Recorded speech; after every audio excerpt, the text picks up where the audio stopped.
오바마 대통령 환영. 예. 자, 오바마가 대통령이 됐어요. 27 먹고 건빵맨. 너 우리 시청자 닉네임 패러디 한 다음에 어제부터 계속 뻘소리 하고 있는데, 왜 환영하는지 모르면 나가. 예. 오바마 대통령이 재선에 성공했어요. 재선에 성공했는데, 보니까 이제 CNN에서 이제 이 대선 판도를 보여주더만, 대선 판도를 보여주는데,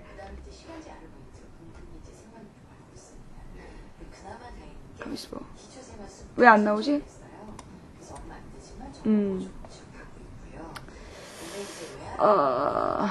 자, 요렇게 이제, 성별로 따졌을 때, 그러니까 파란색이 오바마야.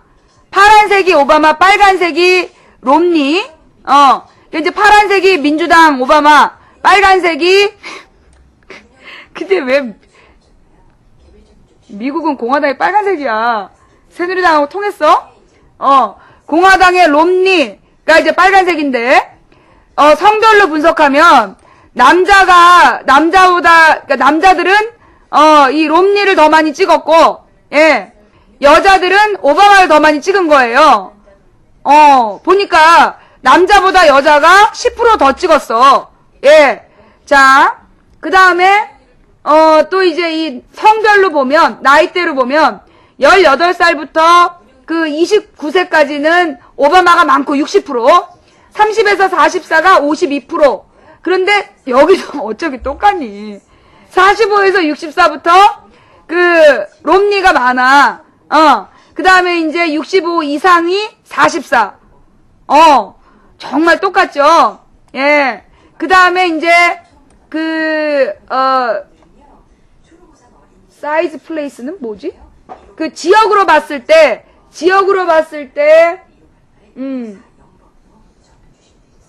이건 뭐냐, 이거? 어반하고, 서브 어반하고, 루얼, 이게 뭐야? 이게 무슨 기술이야? 도시? 어반이 도시야? 얼번이라고 읽어야 돼? 그니까, 도시는 62%가 오바마를 지지하고, 그 다음에, 이걸 위성도시는, 이 롬니가 50%고, 그 다음에 이제 시골은 롬니가 절대적으로 많고, 근데, 지도로 봤을 때, 이게 지도상으로 봤을 때는요, 인구가 많은 지역, 이렇게 나와 있어. 여기 봐봐. 이게 이제 미국 지도야. 이게 미국 지도인데요. 내가 뭐라 해서 미국인들이 사는 위치가, 이 파란색 있잖아, 여기. 요 파란색. 여기가 5대5 연안이야. 5대5 연안에 도시가 있다 그랬잖아. 그 다음에 요 파란색 위쪽이 뉴욕하고 이제 워싱턴이 있는, 서부 해안가 하고 5대5 연안. 여기가 이제 대도시가 발달되어 있고, 그 다음에 중부는, 미국의 중부 지방은요, 프레리 지방이라 그래갖고 사람이 거의 안 살아. 사막 내지는, 풀밭이야. 건조지대. 거기는 시골. 인구도 별로 없어. 그리고 이제 이 미국의 어디가, 여기 동부해안. 이게 서부해안이구나. 이게 서부해안이고 이게 동부해안인데, 서부해안도 도시가 있어. 그게 보니까 이제 이 발달된 도시 중심에서는 오바마의 지지율이 높고, 그 다음 이제 시골 사람들을 중심으로, 그 다음에 노인층을 중심으로, 롬니의 지지율이 높다. 참 기가 막히죠? 그죠? 예. 그러니까 이제 이 캘리포니아가, 여기가 이제 공화당 누구야? 공화당 몸통 누구였지? 아놀드, 그지? 아놀드 슈왈츠제네거가 캘리포니아 주지사였죠? 예. 캘리포니아 주지사가, 여기 이제 이 아놀드 슈왈츠제네거가, 여기 캘리포니아 주지사를 했단 말이야. 이게 무슨 얘기냐면, 이 캘리포니아가 미국에서 가장 부유하대요. 자연환경이 뛰어나고, 자연환경이 되게 뛰어나고, 그 다음에, 여기가 이제 컴퓨터 산업도 이쪽으로 발달했어. 이 서부해안이. 그래서, 이 캘리포니아가 미국에서 가장 잘 사는 지역인 거야. 뉴욕은 오래됐고, 물론 모든 금융은 뉴욕에 중심이 되어 있지만, 캘리포니아가 미국 내에서 가장 중산층이 많고 잘 사는 지역인데, 그래서 공화당 지지율이 높았단 말이야? 근데 이제 그래서 그 아놀드 슈왈츠제네거가 주지사까지 했는데, 주지사 하면서 섹스 스캔들이 터졌잖아. 성 스캔들이 터져가지고, 굉장히 그러니까 미국은 보수가 보수 같아갖고, 그런 스캔들에 굉장히 민감해요. 우리나라는 새누리당의 성 스캔들이 터져도 그냥 그러려니 하고 넘어가잖아. 근데 미국의 보수들은 그런 섹스 스캔들을 절대 용납 못해. 절대 용납 못해가지고, 그러면서 이제 공화당이 굉장히 위축이 돼버린 거지. 그러면 이제 캘리포니아가 접전 지역이었는데, 이 캘리포니아에서 오바마를 지지해버리는 바람에, 이게 이제 판도가 됐고, 그 다음에 이제 대도시를 중심으로 해서 오바마는 경제 중심이야. 그러니까 이제 이게 미국도 이제 공화당하고 민주당이 있는데 미국의 공화당은 우리랑 똑같아. 이념 중심. 반공. 그 다음에 무기, 전쟁. 이 단어가 그러니까 파워, 힘. 이런 걸로, 그러니까 군사력. 요게 공화당의 중심 키워드라면 민주당은 평화. 그 다음에 경제발전. 요게 키워드야. 민주당의 키워드는 평화와 경제발전, 인권. 예. 평화, 경제발전, 인권. 요게 키워드인 정당이야. 그래서 이제 이 민주당의 대통령들 중에 우리나라하고 밀접한 대통령이 누구였냐면, 케네디 대통령. 케네디 대통령이 독재 정부를 봐주지 않았어. 그래가지고, 박정희가 되게 화냈지. 그리고 카터 대통령, 케네디하고 카터, 그 다음에 클린턴, 이 사람들이 전부 다 민주당 대통령이야. 이 사람들은 남북을 평화 협력을 하게 해야 된다.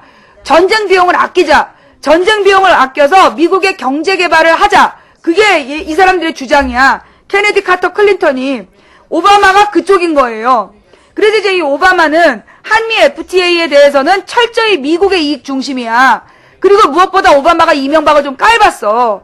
왜 깔봤냐 하면, 오바마는 민주당이기 때문에, 이 오바마가 제일 존경했던 정치인이 누군지 알아요? 오바마가 존경한 정치인? 그게 노무현 대통령. 노무현 대통령을 존경하고요. 김대중 대통령도 되게 훌륭한 리더라고 인정을 한 거야. 김대중, 노무현. 왜 그랬냐 하면, 오바마가 사실은 혜성처럼 나타나 대통령이 됐어요.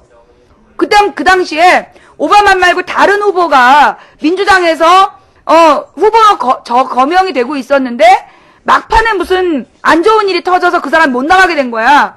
그 상황에서 오바마가 혜성처럼 나타난 거지. 근데 이 오바마가 혜성처럼 나타나가지고 그 첫 번째 지난번에 4년 전에 대통령 후보가 된 방식이 뭐냐? 인터넷 운동을 통해서 대통령이 된 거예요.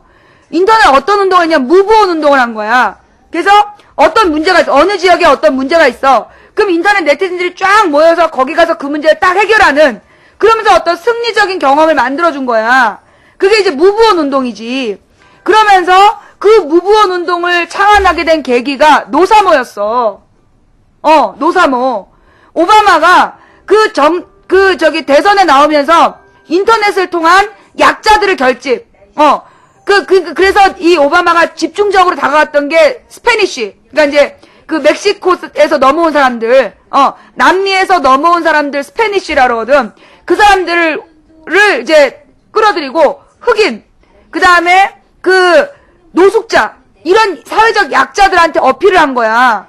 그래서 이제 이 흑인, 스페니쉬, 그 다음 이런 사람들이 적극적으로 오바마를 도와가지고, 히스패닉.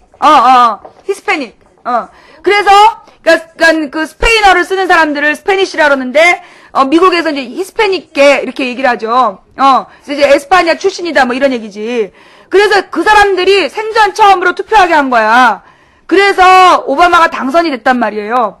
오바마 캠프에 한국인들이 들어가 있는 사람들이 노무현 대통령과 관계된 사람들이 많이 들어가 있어. 김대중, 노무현 쪽.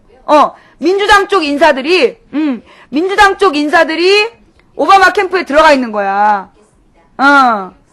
그러니까 이 오바마가 그러니까 이제 미국의 주요 언론이 이명박을 까댔잖아. 이유가 뭐냐면, 이명박이 지금 대통령인 오바마를 무시하고 공화당하고만 친하다. 그래서 미국 뉴스에 뭐라고 나왔냐면, 이명박은 공화당 리다 이렇게 나왔어. 미국의 현직 대통령이 오바마인데, 이명박이 공화당 중심, 부시한테 막 아부하고 공화당 중심의 노선을 선택하는 바람에 미국이 화가 난 거야. 그 기사 찾아봐. 공화당 리. 미국 주요 언론에서 이명박을 비판을 한 거예요. 이명박이 놀란 거야. 미국한테 욕먹으니까 일단. 그래가지고 그 기사가 왜 났냐 하면 한미 FTA를 확 주지르기 위해서 미국에서 이명박 길을 꺾은 거야. 그게 이명박이 원죄가 있지. 왜 공화당에 가갖고 아부를 떨어가지고 끈떨어진 공화당 가갖고 그 주책 떨다가 결국 저기 한미 FTA 추진하는 세력한테 당한 거 아니야. 그래가지고 이제 이 오바마가 그 이명박 데려다가 저 오데오 연안에 디트로이트라는 도시가 있어요. 디트로이트시가 옛날에 이제 자동차 산업으로 유명했던 도시거든. 근데 이제 거기가 그 자동차 산업이 망했어. 왜냐면 이제 미국의 자동차가 기름값은 올라가는데 연비를 너무 많이 먹어. 그러니까 연비가 너무나 낮아. 엔진이 너무나 힘이 좋기 때문에, 힘이 좋고, 그 다음 미국인들이 큰 차를 좋아하기 때문에, 등치가 크고, 그 등치 큰 차를 데리고 멀리 다니려면 기름통도 크고, 이런 차를 만든 거야, 미국이. 그러다 보니까 미국 차를 사람들이 점점 안 타게 돼. 미국에 제일 많이 팔리는 차가 렉서스야. 렉서스하고, 그 다음이 현대. 렉서스, 그 다음에 뭐 아우디, 뭐 벤츠. 그러니까 작은 차들이, 그러니까 뭐 유럽에서 잘 팔리는 차들이 그 미국에서 잘 팔린 거예요. 왜냐하면 유럽 차들이 조그맣거든. 조그맣고, 그 다음에 이제 그 기름이 안 먹고 효율적이고, 그 다음에 이제 그 일본 차가 도요타하고 렉서스가 되게 많이 쳐들어갔어. 그래서 이제 미국의 대부분 드라마를 보면, 미국의 대부분 드라마를 보면 그 일본 차가 많이 나와요. 일본 차가 많이 나오고, 지금까지는 롤스로이스나 포드 같은 게 미국 차잖아. 그지? 포드가 대표적인 미국 자동차이고, 그 다음에 롤스로이스도 미국 거였잖아요. 그죠? 근데, 이제 그런 차들이 안 팔리는 거야. 예. 아, 도요타가 렉서스구나. 이제 렉서스가 되게 많이 팔리더라고, 미국이. 그러니까 이제, 그래서 미국 차들이 등치는 크고, 우리나라에 그 롤스로이스가 못 들어오는 이유가 뭐냐면, 여러분, 이명박이 우리나라에 모든 육교를 없앤 거 알아요? 고가도로? 박정희 대통령 때 고가도로를 다 만들었어. 고가도로를 만들면서 이제 건설업자들 챙겨준 거야. 근데 이명박 정부 들어서서 고가도로를 다 없앴어요. 이유가 뭔지 알아요?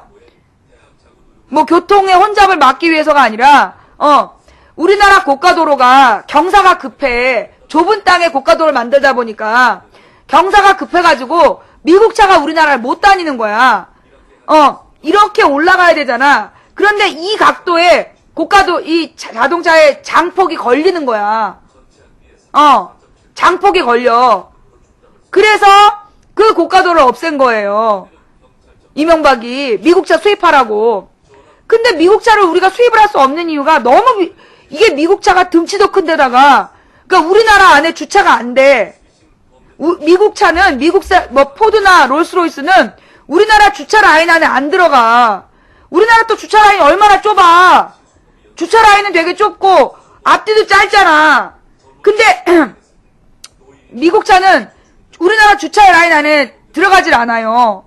그 다음에 엔진이 너무나 힘이 좋은 대신에 기름을 엄청 많이 먹어. 그리고 등치가 크고. 그래서 미국 차를 안 사는 거야. 그러니까 수입 개방돼도 유럽 차를 사지 미국 차를 안 사잖아.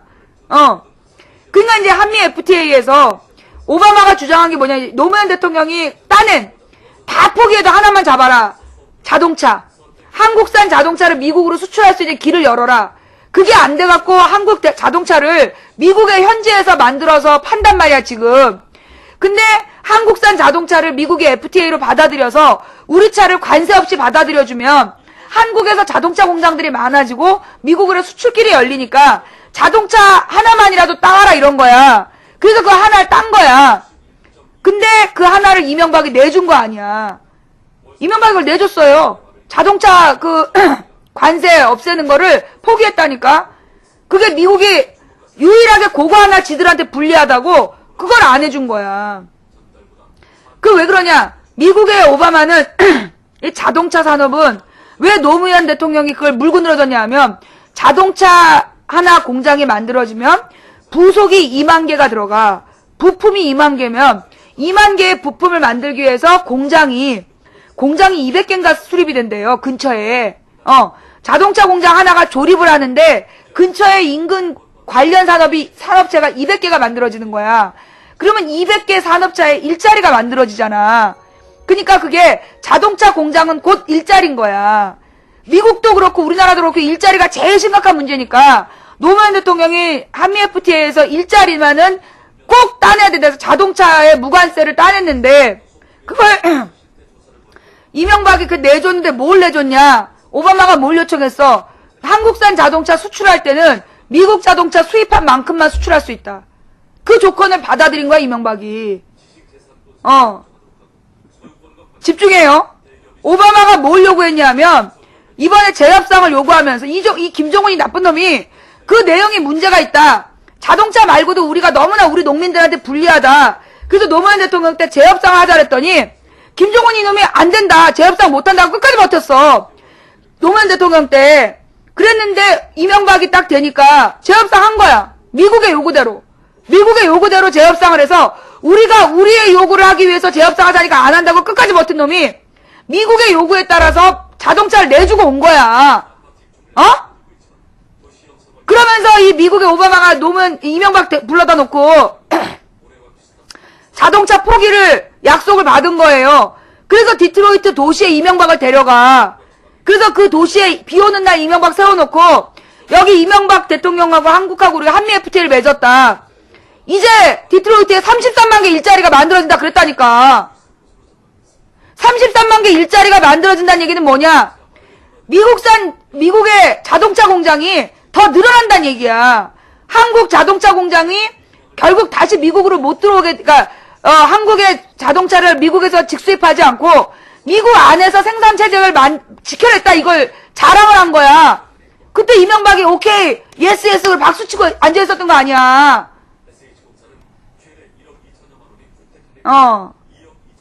그러니 이명박을 욕을 하는 거지. 진짜예요. 이거 몰랐어. 뉴스에 나왔어. 오늘 처음 들었어? 이 얘기 오늘 처음 들었어요? 오바마하고 그 한미 FTA 디트로이트 미국 방문 그 얘기 처음 들었어? 우리가 그만큼 이명박에 대한 비판을 그동안 안 해왔어. 이 내줘야. 징역은 누가 징역을 가? 쿠퍼. 가서 딸딸이나 쳐. 예. 잘 몰랐죠. 예. 요거 잘 몰랐던 분들 계시는데요. 아유, 이거 녹였다고 막 홍어. 징역 축하. 에휴, 그래봤자 2명 쓰면서. 자, 이거 이제 몰랐던 분들 계시는데요. 이게 되게 중요한 얘기야. 우리가 이제 역사상으로 되게 안타까운 게 뭐냐 하면, 미국의 카터 대통령이 집권할 때, 그때 우리나라 대통령이 박정희였어. 박정희 전두환. 그지? 미국의 카터 대통령이 우리나라에 방한을 했을 때요. 이 카터 대통령이 청와대 공식 면담을 거부했어. 청와대 공식 면담을 거부하고, 막 조깅하고, 미군 부대만 딱 보고 가버린 거야. 그래가지고 막 모욕당했다 어쨌다라고 막 노발대발했는데 카터가 박정희는 독재자라고 안 만나준 거야. 예. 자, 이 뉴스 또 확인해 줄게요. 이거 진짜냐고 멘붕되는 것들이 있는데 이거 뉴스 확인해 줄게요.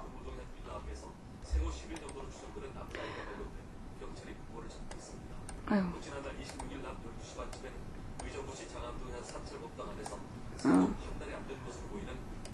MB 디트로이트 연설 수치스러운 삼류쇼 오바마 지지자에게 FTA 전쟁 패배를 확인한 거다. 이게 이제 그 오마이뉴스 기사예요. 이혜영 한신대 국제과학부 교수가 이제 인터뷰를 해준 내용이야. 그래서 이제 이 FTA의 문제점, 그리고 이명박이 디트로이트에서 연설했다고 막 우리 국내에다가 막 홍보를 했는데, 이 이명박과 이 오바마 대통령이 미국 디트로이트를 방문해 연설한다고 한다. 도대체 대통령 주변 참모들이 방문 장소를 제대로 고민했는지 의심스럽다. 오바마 대통령은 자신의 전통적 지지자들 앞에서 FTA 전쟁에서 승리한 모습을 보일 것이고, 우리는 그 앞에서 패배를 확인해주는 꼴이다. 디트로이트는 미국 자동차 회사인 GM 본사 등이 있는 제조업의 상징적인 도시다. 이 교수의 말은 거침이 없었다. 그는 이 대통령은 아마 한미 FTA로 미국 자동차도 우리 시장에 잘 팔릴 것이며 양국의 이익이 될 것이라고 말할 것이라며, 자동차 부문 재협상으로 미국에 거의 다 이익을 내주는 실패한 협상을 해놓고 수치스러운 삼일소에 나선 것이라고 강하게 비판했다.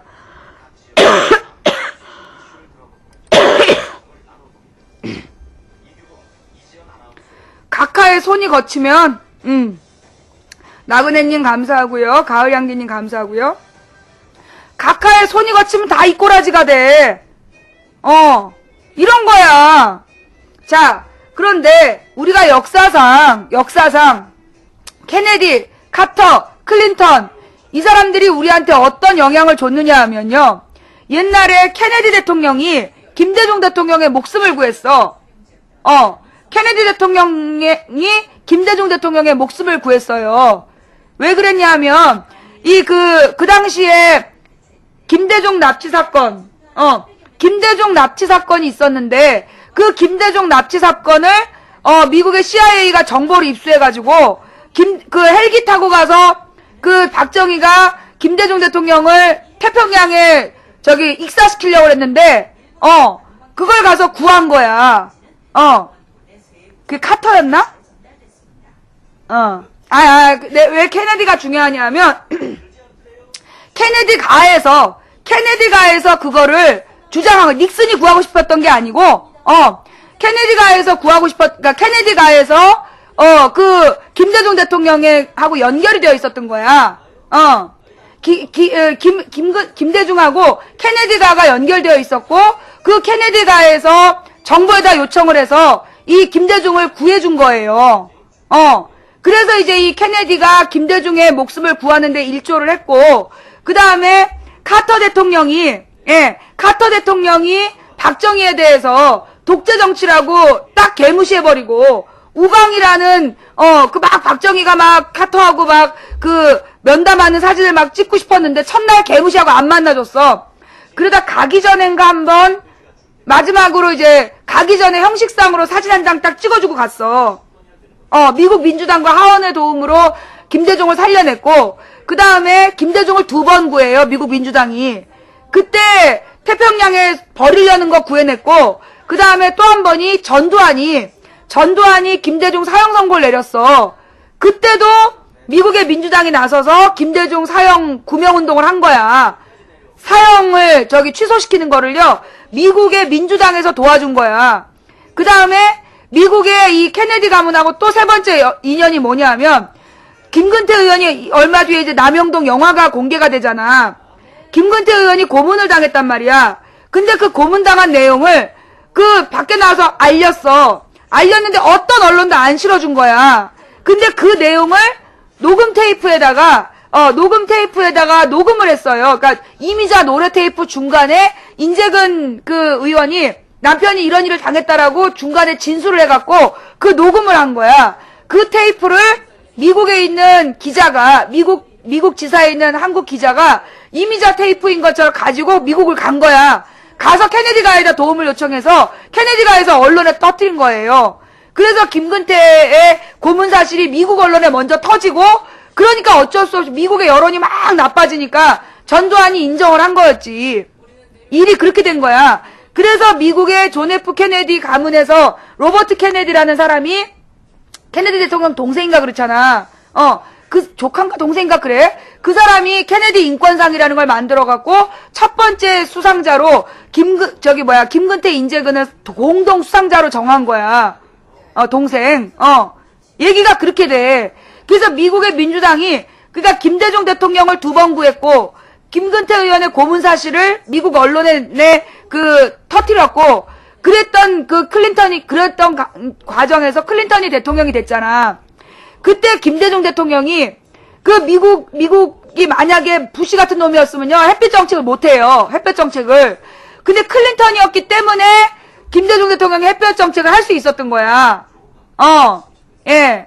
그러니까 이제 이 클린턴 대통령이 잡고 있었기 때문에 김대중 대통령의 햇볕 정책이 실현될 수 있었던 거지. 그런데 이제 이 클린턴 대통령이 임기가 끝나면서 부시가 받아가지고, 부시가 받아서 그게 노무현 대통령의 비극은 그거야. 노무현 대통령의 비극은 차라리 그때 이회창한테 주고, 오바마랑 같이 당선됐으면 역사가 바뀌었을 거야. 근데 그때 이회창이 아닌 노무현 대통령이 됐잖아. 근데 노무현 대통령이 됐는데 미국에서 부시가 돼버린 거야. 엘고어가 됐어야 됐는데 부시가 대통령이 되면서 이게 외교 정책이 어그러져 버린 거죠. 그래갖고 이 노무현 대통령이 미국과 우리는 파트너다 이렇게 갔다가 완전히 굴욕을 당하잖아.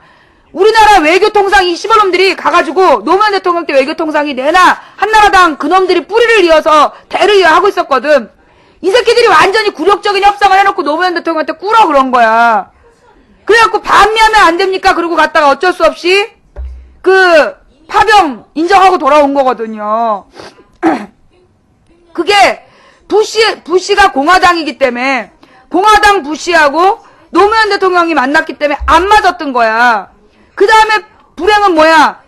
이 노무현 대통령이 뒤에 미국은 오바마가 됐는데 우리나라는 이명박이 된 거 아니야. 그러다 보니까 한미 관계가 완전히 더 어긋나 버린 거지.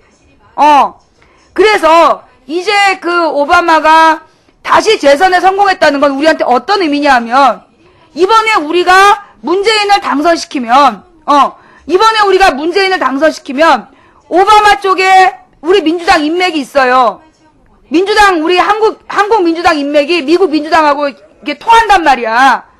연결되어 있어. 그러니 협력 정치가 가능하다는 거예요.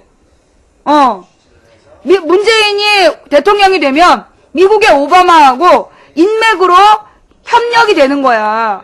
그래서 우리는 오바마가 됐어야 돼. 예. 내가 그래갖고 어저께 그랬잖아. 오바마가 대통령 될 거다. 근데 오늘 아침에 워낙 박빙이고, 오바마가 안 될 것 같다, 롬니가 이기고 있다, 그러더만 아침에. 오바마가 된다니까. 가을향기님, 무난드림님, 궁금하면님, 라라맘님, 감사합니다. 예. 뭔 얘기인지 알겠지? 그래서 내가 오바마가 대통령 된다 그랬잖아. 오바마가 대통령 된 거야. 이 재선이 확정이 됐고, 롬니가 받아들였고, 그래서 이제 오바마는 대통령이 돼서 준비를 하고 있으니, 우리나라에서, 예, 주진우 의원님, 나그네님, 온니문님 감사합니다. 문재인이 돼야, 비로소, 할 소리 하고, 협력할 거 협력하고, 그게 가능한 거예요.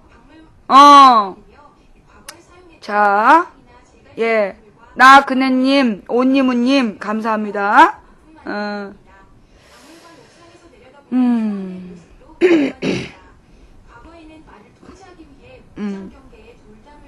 미국 언론에서는 오바마 승리다 다 예상했는데 우리나라만 박빙이라고? 아니 내가 미국 언론을 영어를 몰라서 모르잖아.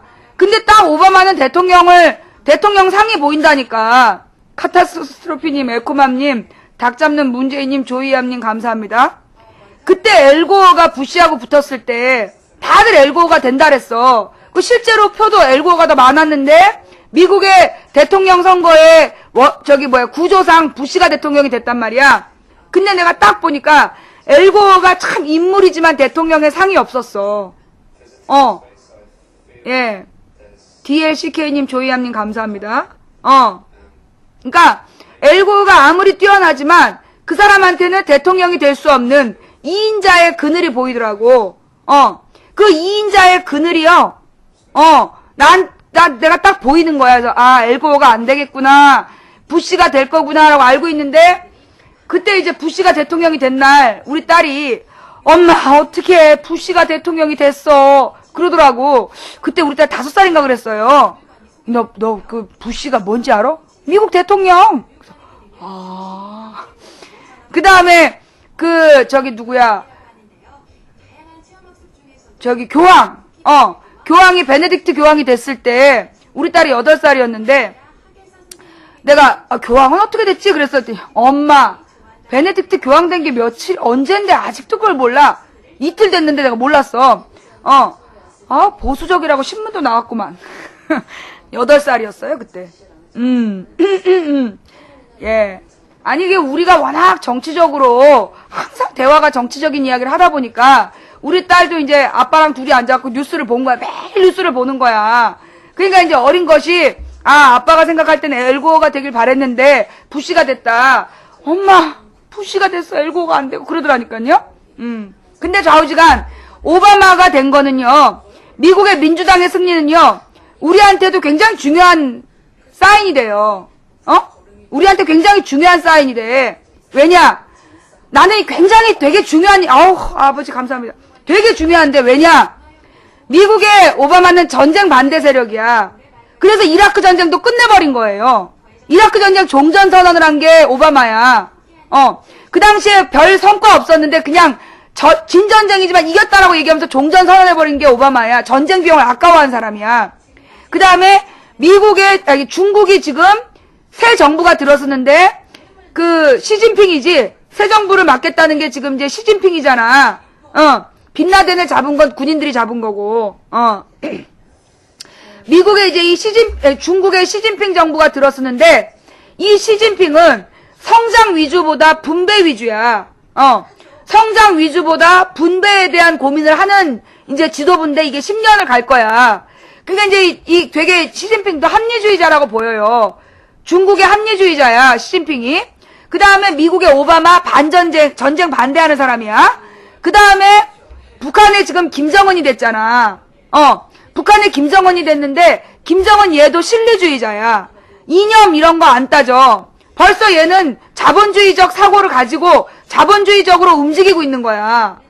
그래서 그 시장 개방에 대해서 거의 지금 제재를 안 해. 제재를 안 해요.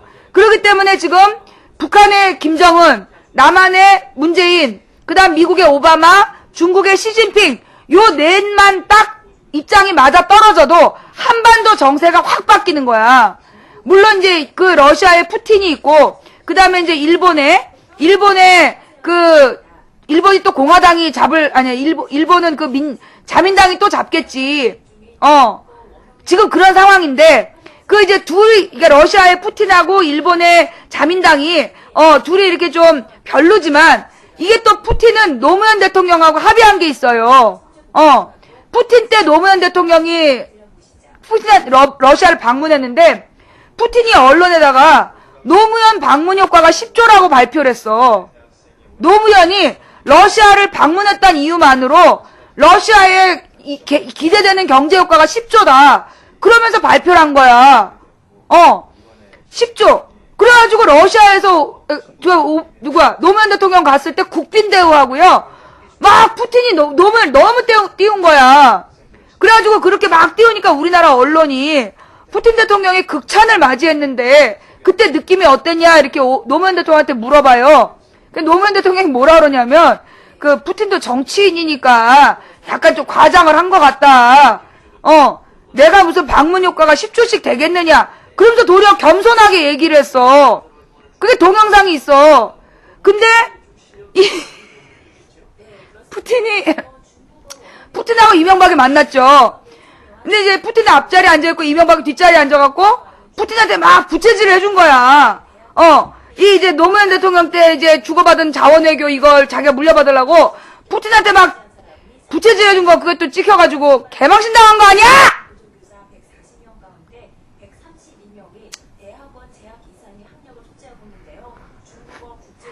예. 내가 진짜. 예, 천재소녀 탄생님 감사합니다.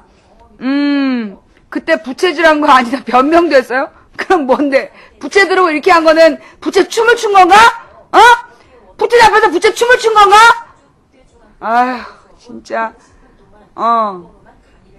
강씨 W님 감사합니다. 저기, 노래 하나 듣고 갈게요. 노을이 불렀어요. 하지 못한 말.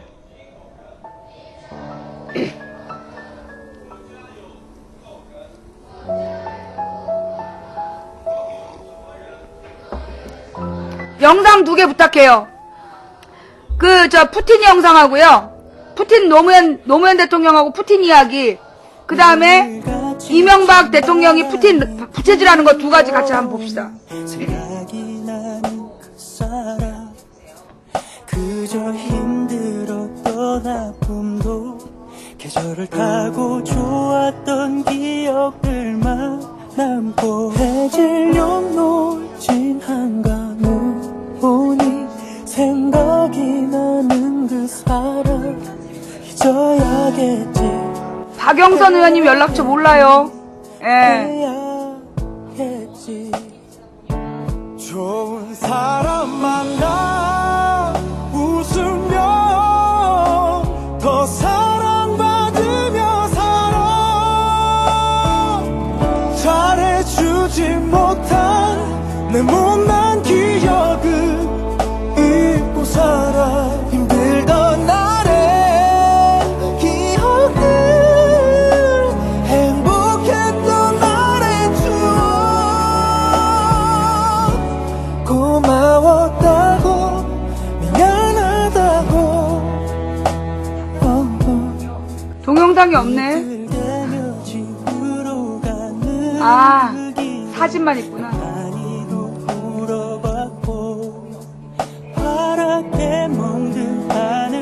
아, 모바일을 왜 얼리냐고요? 모바일이 지금 1600명인데요. 다른 방은 안 그러는데, 다른 방은 4000명, 5000명이 봐도 렉이 안 걸려. 우리 방은 모바일 시청자들이 한꺼번에 막 채팅을 하면요, 방이 렉이 걸려요. 영상 없어요?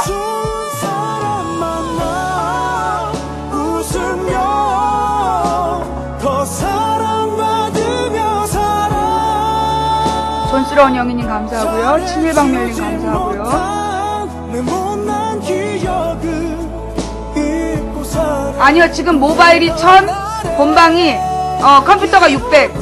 컴퓨터 시청자 여러분 중계방으로 이동 좀 해주세요. 여러분들이 본방을 꽉 차지하고 있으면 다른 사람이 들어오고 싶은데 못 봐요. 모바일은 갈 데가 없는데 본방 컴퓨터 시청자 600분이 중계방으로 이동 좀 해주세요. 묵은사랑님 감사합니다.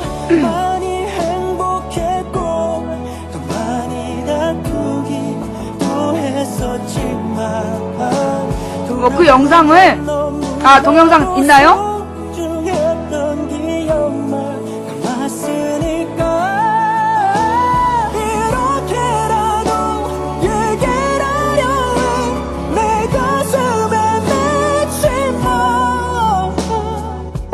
이 길렌스 선수는 역시 NBA에서 NBA 유타에서 활약을 하고 있는 선수입니다. 네.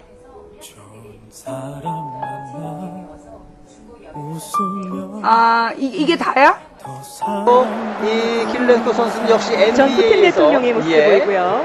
NBA 유타에서 활약을 하고 있는 선수입니다. 뭐 이렇게 봐서는 저긴데 이명박이 부채질을 해줬다라고 보긴 좀 어렵지 않나? 예. 자기 붙인 것 같은데? 예. 가을 단풍님이 감사합니다. 저 영상이 아니었어요. 우리가 맨 처음에 봤을 때, 우리가 맨 처음에 봤을 때는 저 영상이 아니었어.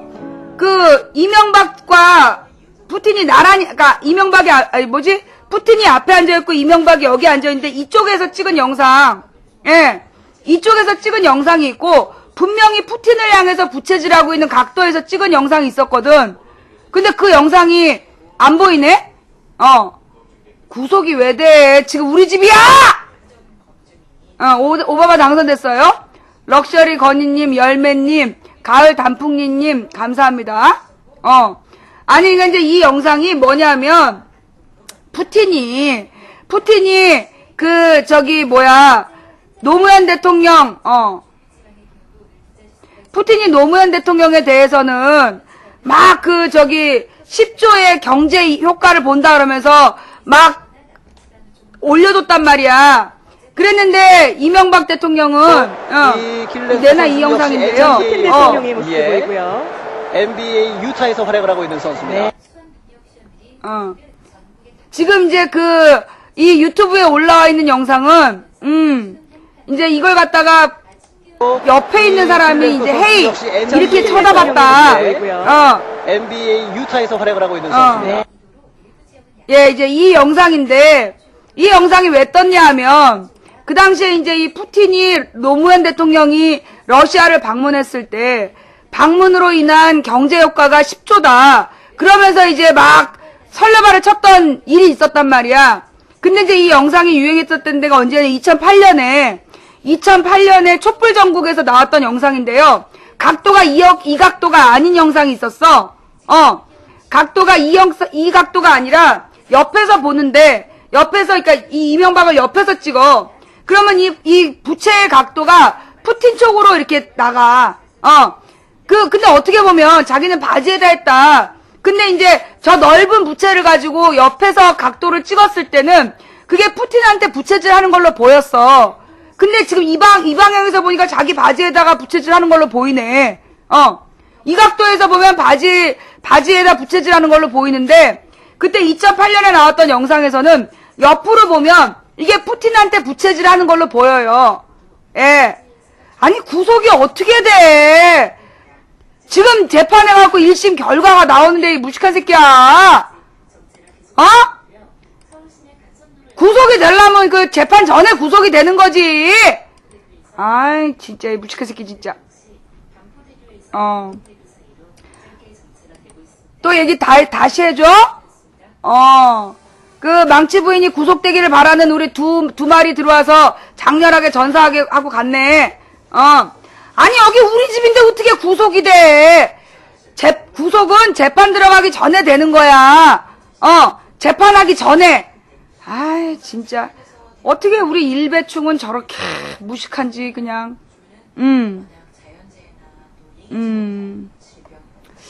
뭐, 또 다른 증거 사진이 나왔는데, 이 사진을 보면 멀리, 저기, 떨어져 앉아 있는데요? 예.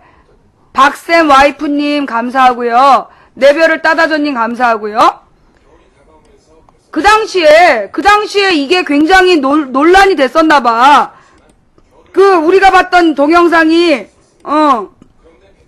볼 수 없는 영상이 돼버리고, 예. 그리고 이제 지금,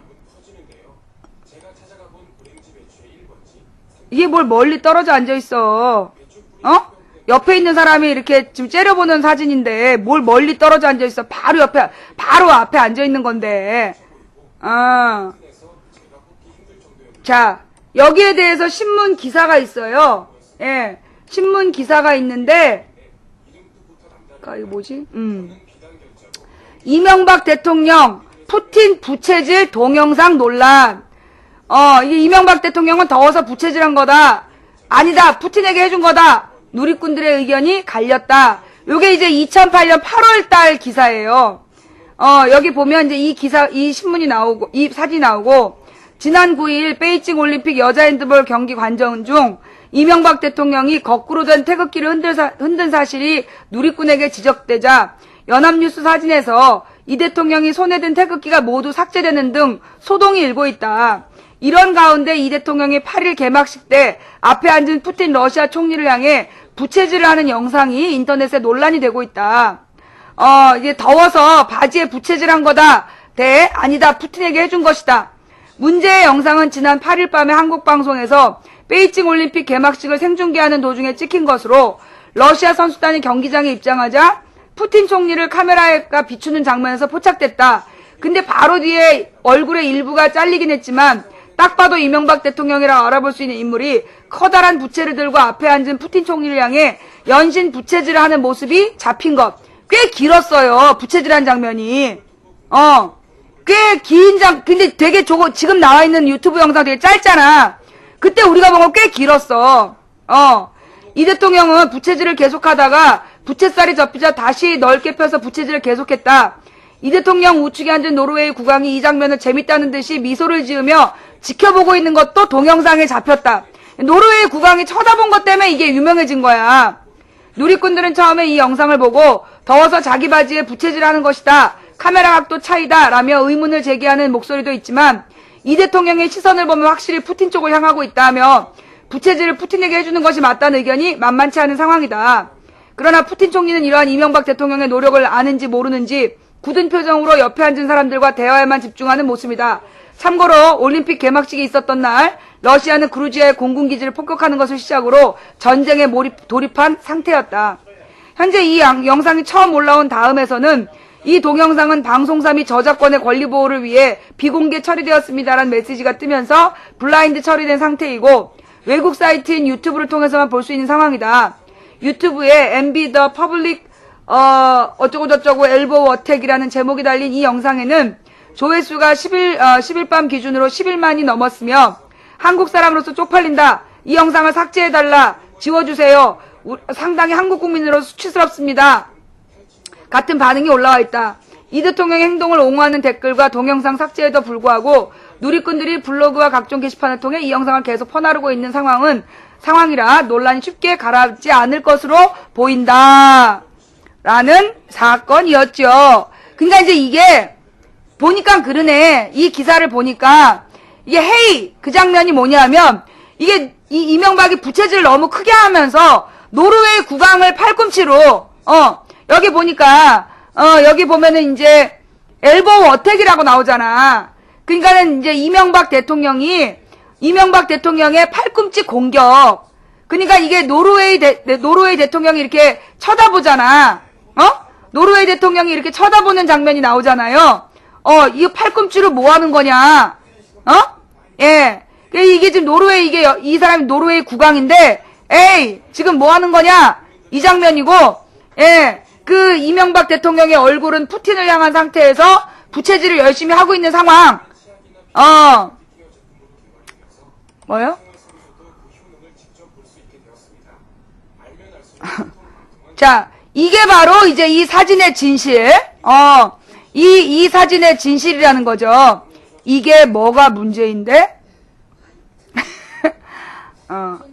이걸 보고, 예, 뭐가 문제니?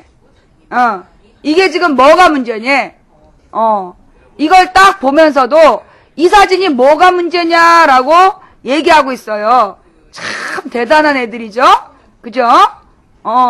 이걸 봐도, 이 장면을 보면서도 부끄러운 줄 모르는 거야.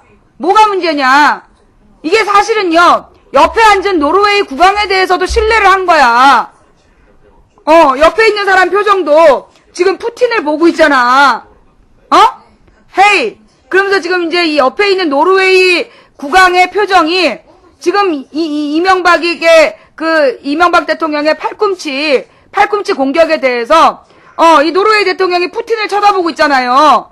너 지금 얘한테 부채질 하느라고 나한테 이러는 거냐? 딱 그런 눈빛이잖아.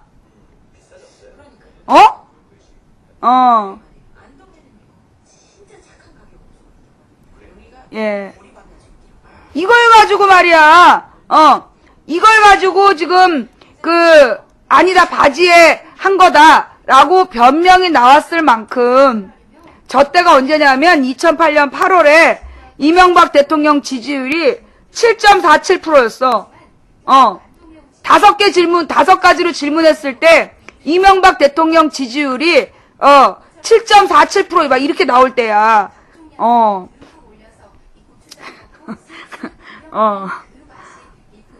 그래가지고 이제 그 당시에 747을 확실히 실현했네요 라는 얘기가 떠돌던 시절 이런 짓거리를 했다 뭐 이런 얘기죠.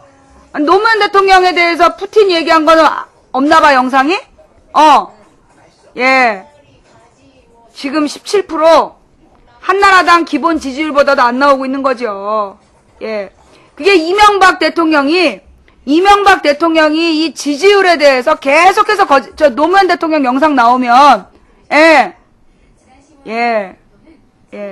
이 노무현 대통령과 푸틴 관련된 영상 있으면 빨리 올려주시고요. 이명박 대통령은요 여론 조작을 통한 그러니까 여론 조사를요 조사라는 명목의 여론을 조작했어요. 이명박이 저렇게 8월 달까지 완전히 바닥을 찍어. 근데 갑자기 9월 달에 이명박 대통령 지지율 급등이라는 지지율 30% 이렇게 나와 기사가. 그 다음에 40% 50% 이런 기사가 계속 나온 거야. 기억나지? 2008년 여름에 계속 지지율이 10%가 안 됐는데 갑자기 가을 들어서 가지고 그때가 또 어떤 일이 있었냐면 이명박이 2008년 그 8월까지만 해도 우리나라 경제 위기는 없다. 경제 위기를 얘기하는 사람들 때문에 경제다.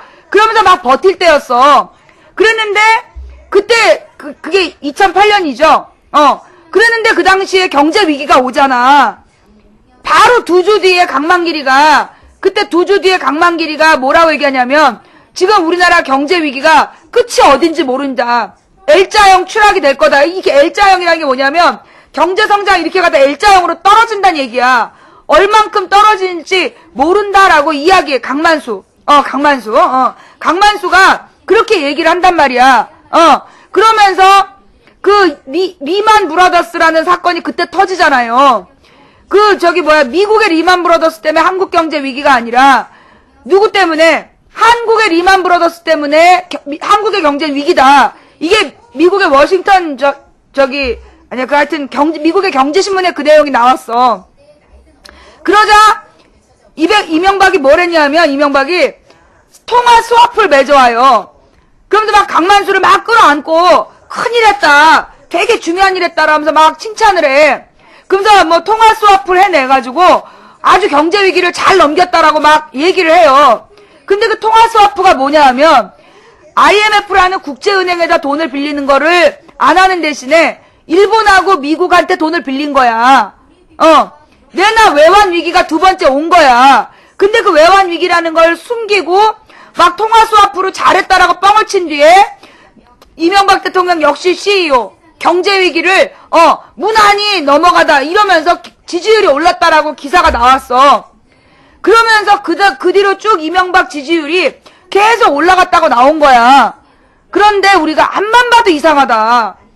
내 주변에서 이명박 칭찬하는 사람이 한 명도 없는데 어떻게 이명박 지지율이 50%가 나올까? 우리가 의혹을 품었는데 그게 드디어 밝혀졌잖아.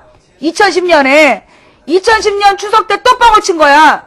이명박 지지율 50%, 국정 수행 능력에 대한 지지율 50%라고 추석 앞두고 쫙 언론사에서 풀었어. 그랬는데 그러면서 뭐 여의도 연구소가 여론조사에서 2개를 대상으로 해서 조사했는데 50%가 이명박을 잘했다 이렇게 발표를 한 거야. 근데 나중에 알고 보니까 뭐야? 그 여론조사 안 했다 그랬어. 우리 그런 여론조사 안 했는데요. 그런 거야. 그러면 내가 볼 땐 이명박의 지지율이 올라갔다라고 얘기한 모든 언론이 그런 식이었을 거라는 거야. 멜로디 맘님 감사합니다. 그런 식으로 이명박의 지지율이 그러니까 왜 내가 밴드웨건 효과 얘기했잖아. 내가 볼 땐 이명박이 못하고 있는데 여론조사에서 지속적으로 이명박이 앞서고 있다라고 얘기를 해. 올라가고 있다. 그럼 사람들이 자기는 아니지만 괜히 다르게 얘기했다 찍힐까봐 여론조사에서 찍는다는 거야. 그게 사회심리학 이게 이론이에요. 이게 이제 이 심리학을 이용한 거야. 그래가지고 가만있어 봐. 지금 중계방이 또 생겼네. 중계방이 3개가 생겼어요. 가만있어 봐. 그러면 이게 뭐지? 중계방 이게 본방인가? 이게 본방. 중계방이 3번째 방이 생겼어요. 이게 첫 번째 중계방, 2번째 중계방. 그 다음에 이제 3번째 중계방 생긴지 모르고 있었어. 자, 3번째 중계방도 보러 갈게요, 이제. 예, 좀만 기다려 봐봐.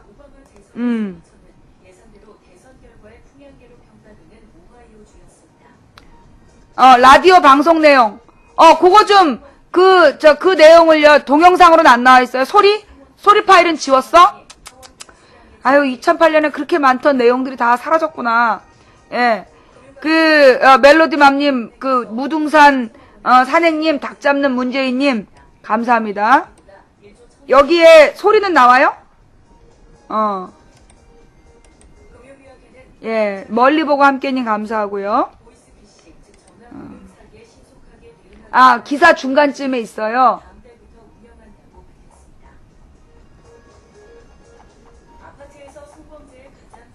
없는데요? 기사 중간쯤에 소리가 없잖아, 소리. 소리를 들어야 되는데, 라디오 연설을 그냥 풀어서 쓴 녹취록이잖아요. 소리는 없어?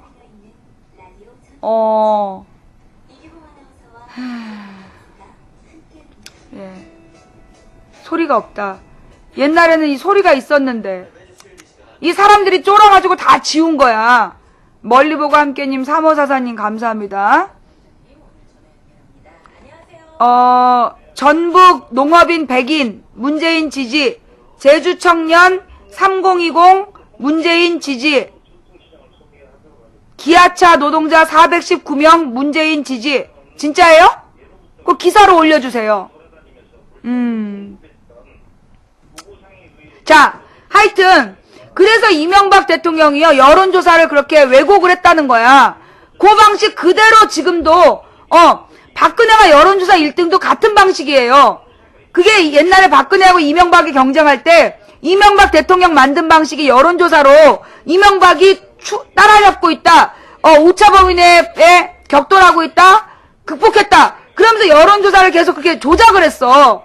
그래서 결국은 나중에 박근혜가요, 문제 제기를 해요. 너네 여론조사 이거 문제 있다. 당신이 누구를 찍을 거냐를 물은 게 아니라 누가 대통령 될 것 같냐라고 물은 건, 이거는 그 여론조사 방식이 잘못됐다고 공개적으로 문제 제기해서 그게 뉴스까지 나와. 그게 이명박 대통령이 대통령 된 방식이야. 여론조사라는 빌미로 여론 조작을 하는 거야. 그래서 그 여론조사 결과를 발표하고 그걸로 국민들을 후리는 거지. 그래서 박근혜 1등을 만들어내고, 그 다음에 사실 박근혜 안철수를 양자 대결 구도로 계속 만든 것도 언론이야. 그러면서 안철수가 이겼다. 그 다음에 국민들은 아무 걱정 없이 안철수를 1등으로 찍는 거지. 아무 고민 안 해. 그게 여론이구나. 그래서 안철수 박근혜 중에서 누구 찍을래? 그럼 다 안철수 찍어. 그러니까 내가 계속 그것만 발표하니까, 야, 왜 문재인하고 박근혜는 안 하냐? 그랬더니만 나중에 박근혜하고 문재인을 했어. 처음엔 이만큼 문재인이 뒤지다가 지금은 올라가서 문재인이 이제 박근혜를 이겼어. 근데 박근혜를 이긴 폭이 문재인은 3%, 안철수는 6%야, 최소. 3% 대 6%야. 그럼 누가 여론조사 1등이야? 안철수가 1등이잖아. 그런데 야권 단일 후보로서 누가 더 적당하냐? 라고 물어보면요, 문재인이 12%까지 안철수를 이겨요. 이게 뭔 소리야? 이게 여론조사를 가지고 이제까지 얘네들이 맨 처음에 그 안철수 박근혜를 딱 물었을 때 사람들한테 그게 충격적으로 들어가면서 박혀버린 거야. 둘이 나오면 아무 걱정 없이 안철수를 찍는 거지. 그때 배운 대로. 그 다음에 웃기는 건 박근혜, 안철수, 문재인 세 개를 물어보면, 다자구도로 물어보면 내나 항상 여러 명을 물어보면 박근혜를 찍었던 거야. 그게 학습이 돼갖고 박근혜를 찍어. 삼자구도로 물어보면 박근혜가 항상 1등이야. 그것도 웃기잖아요. 양자구도로 물어보면 안철수가 박근혜보다 훨씬 높은데 왜 매번 다자구도로 물어봤을 때 박근혜가 1등을 하냔 말이야. 그것도 학습 효과야. 그러면 박근혜가 다자구도에서 1등하고 안철수 박근혜에서 안철수가 월등 1등을 하면 문재인 안철수를 여론조사했을 때 안철수가 월등히 높아야 되잖아. 근데 월등히 높질 않아. 지금은 문재인이 월등히 높아.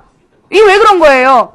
이런 식의 여론조사를 안 했기 때문에 이게 이제 진심인 거야. 국민들의 진심으로 자기네들이 해본 거야. 하면서 답을 찾아간 거지. 그게 바로 이 여론조사의 그게 바로 여론조사의 함정이라는 거야. 뭔 얘기인지 알아요? 네. 근데 미국에서 말이에요. 미국에서 오바마에 대해서 공화당이 그러니까 미국의 폭스 TV라고 있어.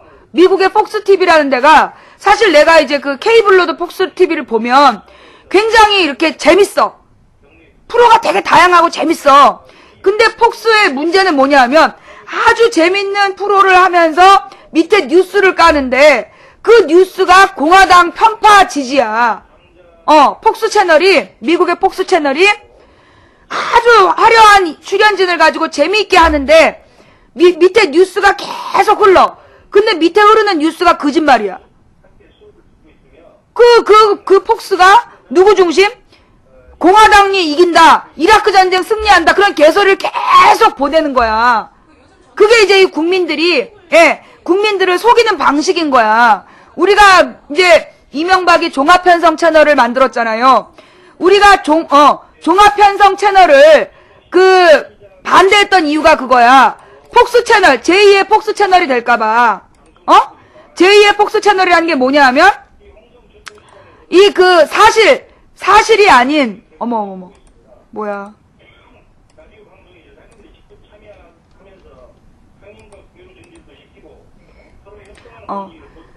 막 재미있는 방송으로 막 사람들을 끌어들인 다음에, 그 다음에 결정적인 순간에 뉴스에서 엉뚱한 얘기를 해버리면, 국민들이 잘못된 판단을 한다는 거야. 그래서 부시를 찍었다니까. 부시를 당선시킨 주역이 폭스 채널이었어요. 예.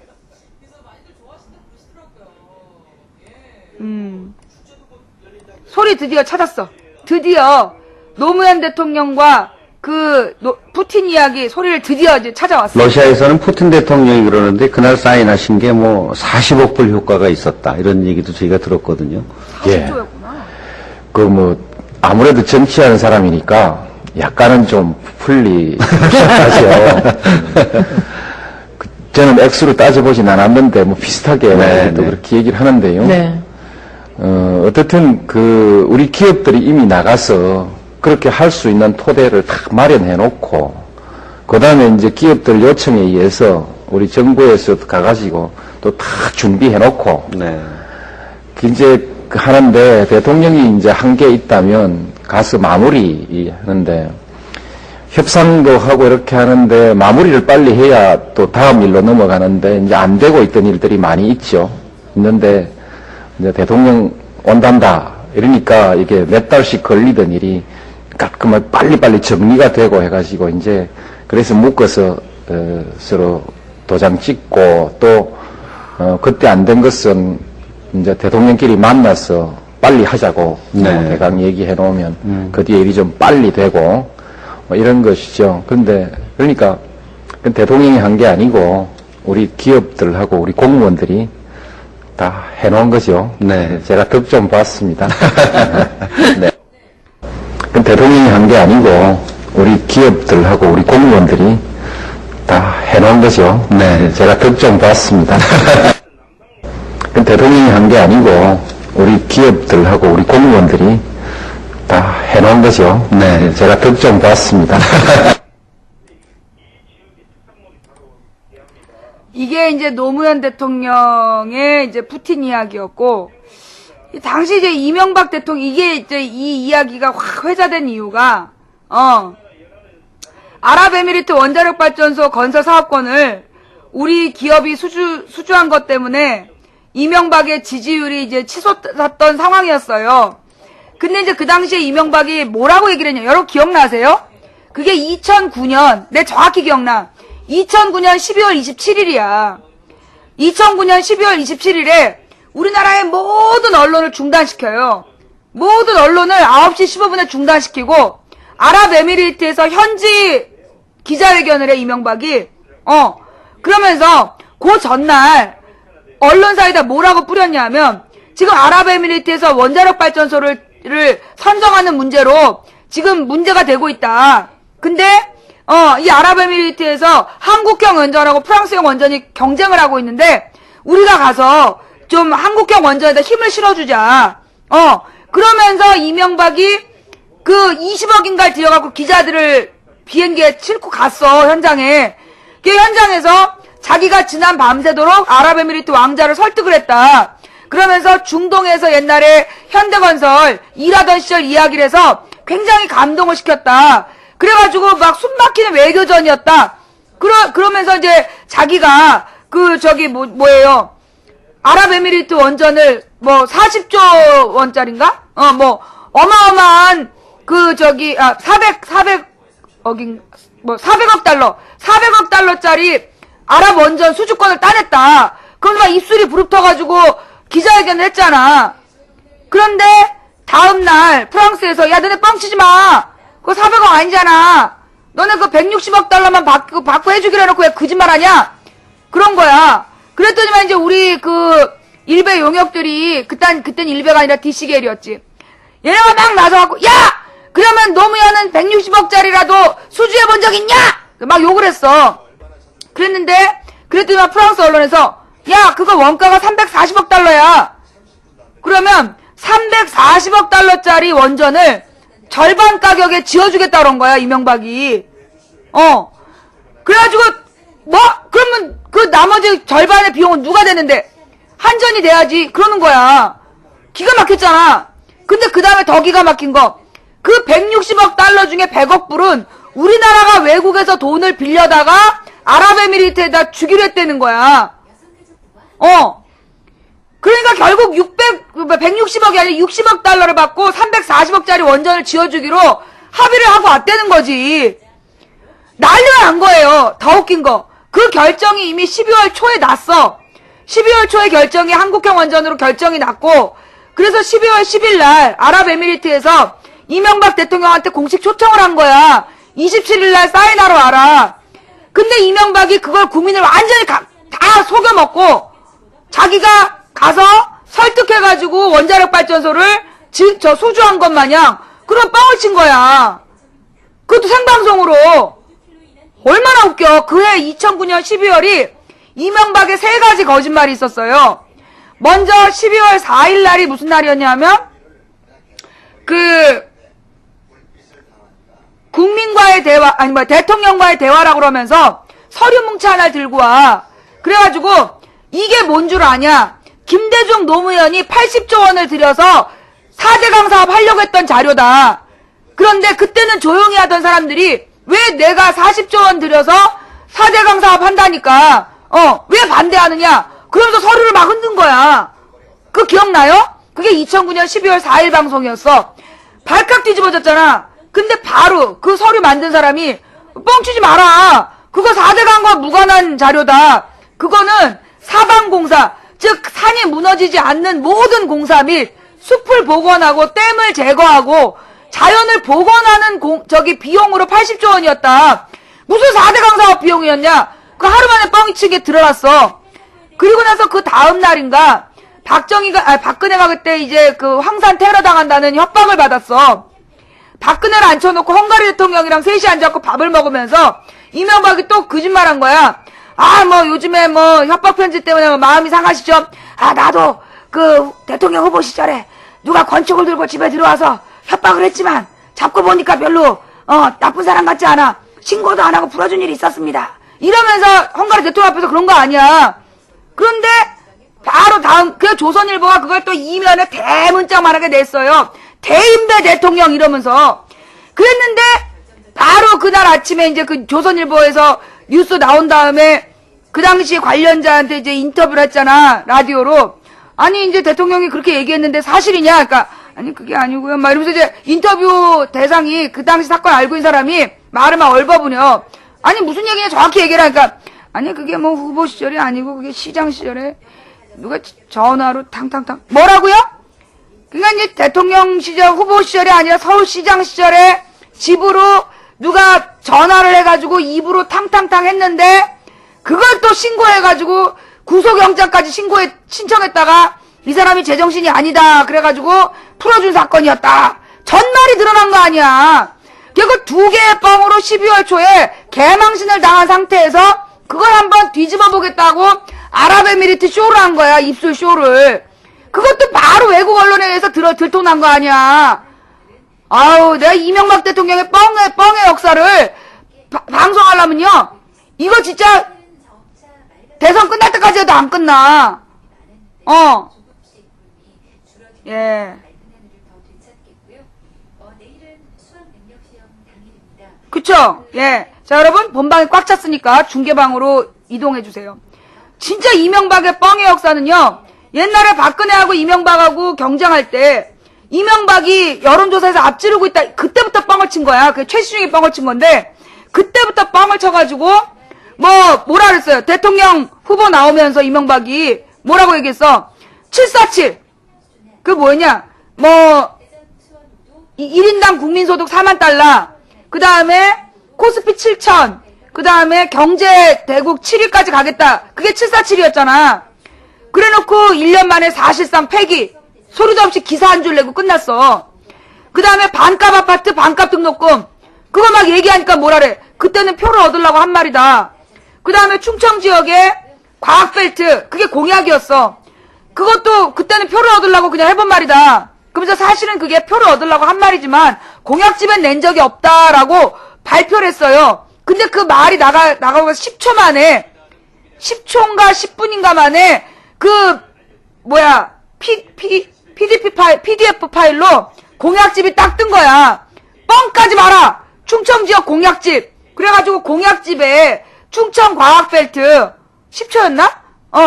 충청 과학벨트 공약이 딱 트위터에 떠버린 거 아니야. 그러니까 이제 옛날에는 이명박 대통령이 뭔 거짓말을 하면 그게 사실이 밝혀지는데 한 일주일쯤 걸리다가 그게 이틀에서 하루로 줄더니 그 충청권 과학벨트 뻥친 거는 10초 만에 들통이 났어. 대통령이 그렇게 거짓말을 해야 되는 거야. 그 다음에 일본 가서도 말이에요. 일본에 가갖고 2008년 여름에 일본 총리가 이제는 독도는 일본 땅이라고 우리가 교과서에 쓰겠다. 그랬더니만 이명박 대통령이 지금은 곤란하다. 조금만 기다려달라고 이야기를 했다는 거 아니야. 그게 일본의 주요 언론사 3대 일간지에 다 났어. 4대 일간지인가? 제일 많이 보는 주요 우리 일본판 조중동에 다 났어. 그 다음에 일본에서 제일 많이 팔리는 월간지에도 났어. 그 내용이. 그런데 이명박 정부에서 단 한 군데에도 정정보도 신청을 안 했어. 우리 국민들이 이거 어떻게 된 거냐? 그러면서 물었더니 일본 외무성에서 나와가지고 이명박 대통령과 일본 총리의 대화에 관해서 사실과 다른 내용이 알려졌다. 이것은 사실이 아니라는 걸 밝힌다라고 얘기했는데 정확히 독도 얘기를 언급을 안 해. 그래서 요미우리부터 4대 언론이 전부 다 얘기해서 그게 사실로 그냥 굳어진 거야. 거기다가 우리나라의 이제 시민들이 재판까지 했어. 그거 굉장히 불리한 결과예요. 재판을 하면서 이명박 대통령의 명예를 훼손했다. 그런 말 하지 않았는데 했다 그랬으니까 이거는 요미우리가 명예를 훼손했고 허위사실 보도한 거다라고 재판을 2가지로 걸었는데 우리나라 재판부에서 어떤 판결을 내린지 알아요? 그거 요미우리 말고 다른 신문에도 다 똑같이 나왔기 때문에 허위사실 보도라고 볼 수 없다. 우리나라 재판부에서 판결을 내린 거야. 그 다음에 2번째로 명예훼손이라고 얘기하는 건 개인이 명예훼손을 요청할 수 있는 거지.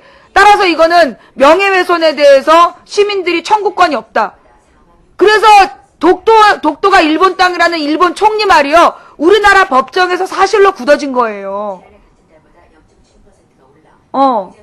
그렇게 된 거야, 일이. 그것도 이명박이 그때 아니라고 막 뻥을 쳤지만, 결국은 결론적으로 그 1년인가 뒤에 결정이 그렇게 난 거야. 그러면서 이제 또 이명박 대통령이 그때 2009년인가에 법정 스님이 돌아가시잖아요. 2010년이야, 9년이야. 법정 스님이 돌아가시니까 이명박 대통령이 또 뭐라 그랬어? 청와대에서 공보실에서 보도자료를 뿌려. 이명박 대통령께서는 평상시에 법정 스님을 너무나 존경했기 때문에 그 책을 늘 가까이 두고 수시로 읽으셨다. 그래서 그 법정 스님의 무소유를 수시로 읽으시고 특히 출장 가실 때는 조화로운 삶이라는 책을 꼭 소지하고 가셨다고 공보로 나온 거야, 공보로. 그러니까 그 언론사에 이렇게 뿌려진 브리핑으로 나온 거야. 근데 법정 스님 책을 아무리 찾아봐도 조화로운 삶이 없는 거야. 그게 어떻게 된 거냐? 그랬더니만 그게 이제 법정 스님의 책 하나를 펴낸 출판사가 조화로운 삶이었던 거야. 그러니까 이제 우리 대통령이 얼마나 책을 좋아하시면 출장 갈 때 출판사를 싸가지고 가시겠어. 그래야 온 나라가 웃음거리가 된 거 아니야. 온 나라에서 출판사를 싸갖고 다녔다고. 그렇지만 이제 그 다음 여름에는 올여름 이명박 대통령께서는 여름 독서를 이북 전자책으로 보시겠다.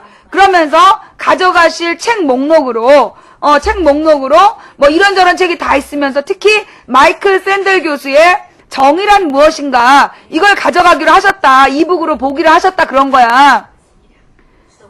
그랬더니만 이제 네티즌들이 정의란 무엇인가 이북으로 안 나왔는데? 그런 거야. 출판사에 물어봤더니 우리는 그거 출시 안 했다. 정의란 무엇인가가 전자책으로 안 나왔다는 거야. 그러면 이명박 대통령의 전자책에 들어있는 정의란 무엇인가는 어디서 나온 거냐? 출처가 어디냐? 이게 이제 문제가 된 거예요. 그래가지고 또 개망신을 당했어. 그래가지고서는 이제 그 다음 해 여름에는 올여름에 무슨 책을 읽으실지는 공개 안 하기로 했다. 미공개로 하기로 했다라고 이야기하게 된 사건이에요. 예. 그랬지.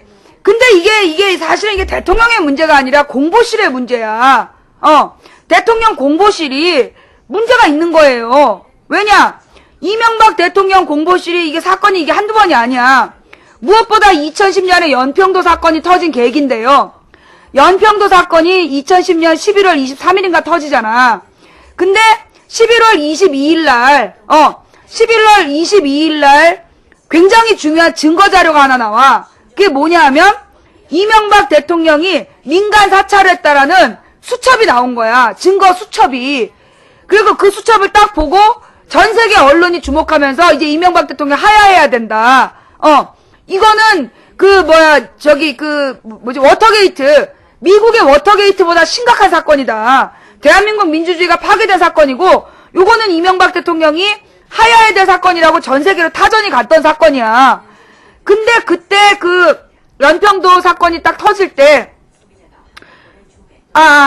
근데 이제 그게 이제 이명박이 일반 민간인을 민간 사찰했다는 증거가 터져가지고, 그 증거를 덮으려고 다음날 연평도 사건을 터트린 거야.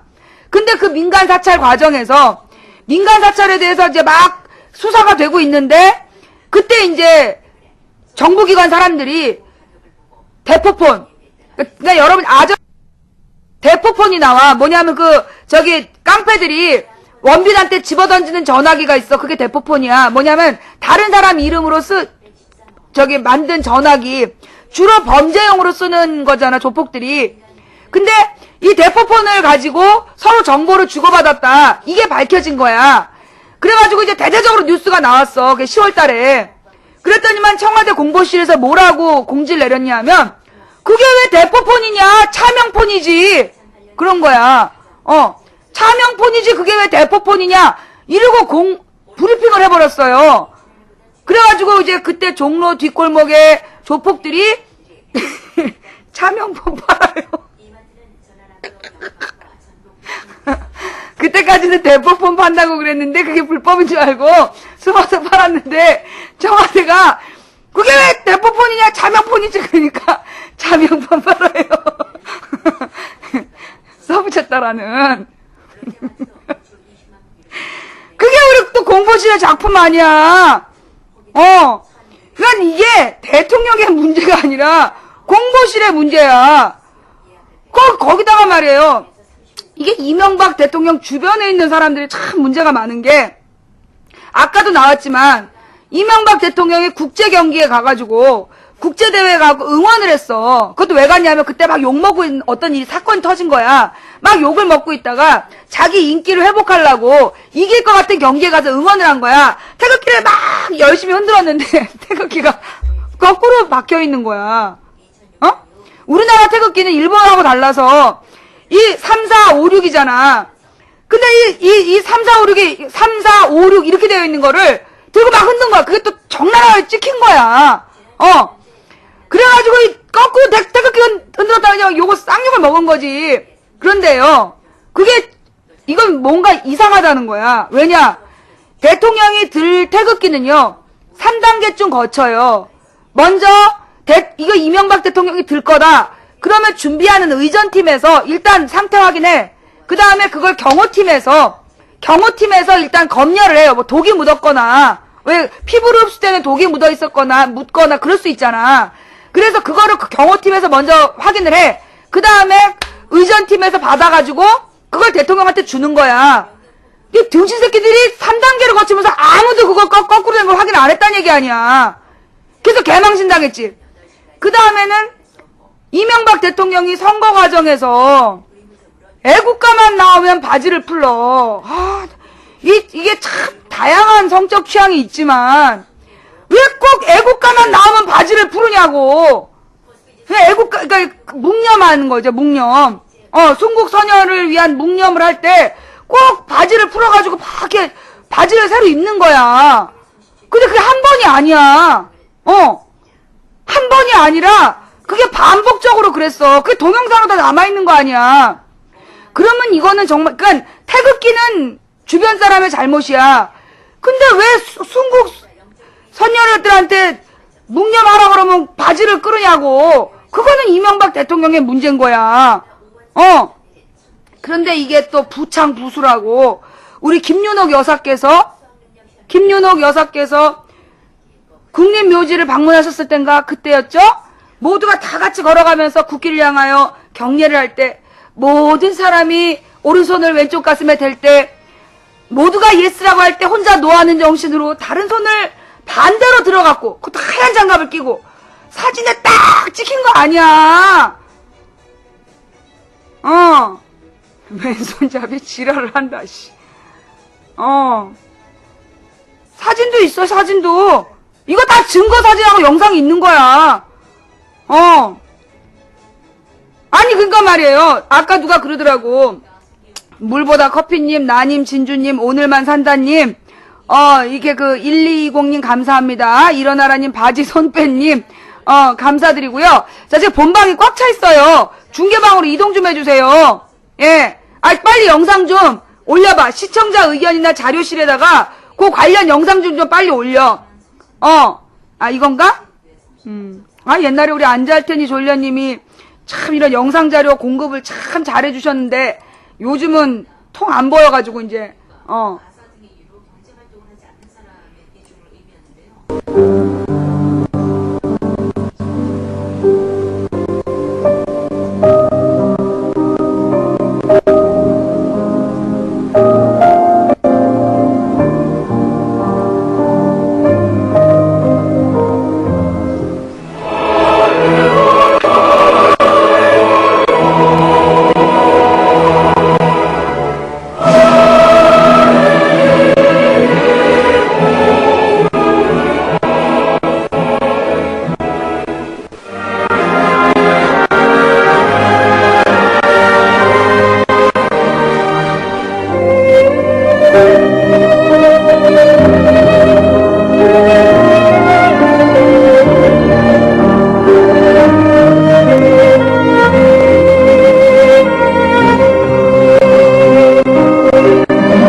처음 봐요? 그니까, 내가 그동안에, 사실 어떻게 보면요, 이게, 총선 이후로 우리가 이명박 대통령에 대해서 너무나 비판을 못했어. 그니까 작년 연말에, 이 통진당하고 그 연대 문제 터지면서, 그때부터 이명박 심판을 제대로 못한 거야, 우리가. 이 내용을 지금 처음 봤다는 거 아니야. 그죠?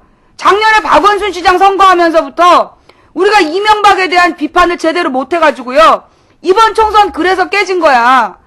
이명박의 이 모든 문제를 정리를 했어야 됐는데 제대로 정리를 못한 거지. 이것도 또 몰랐던 내용이잖아. 그죠? 예. 그리고 말이에요. 이제 이 이명박 대통령이 이제 이런 짓거리만 한 게 아니다.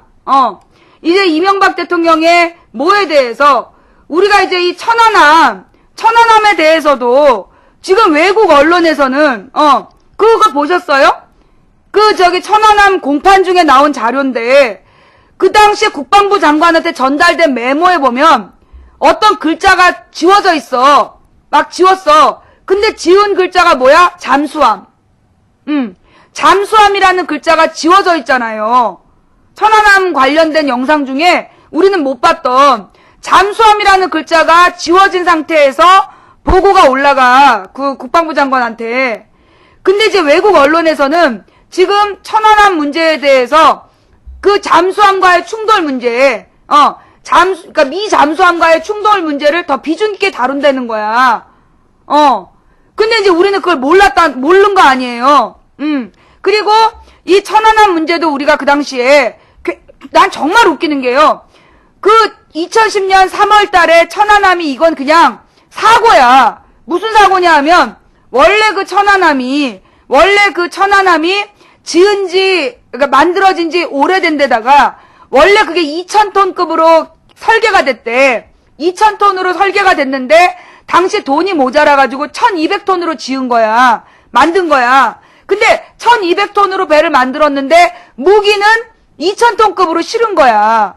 그래서 이 천안함이 계속해서 하중이 뒤쪽이, 이 선 후부, 이 선미 쪽에 하중이 지나치게 많이 받아갖고 앞부분이 떠 있었던 거야. 항상 다닐 때 앞부분이 떠서 다녔다는 거야.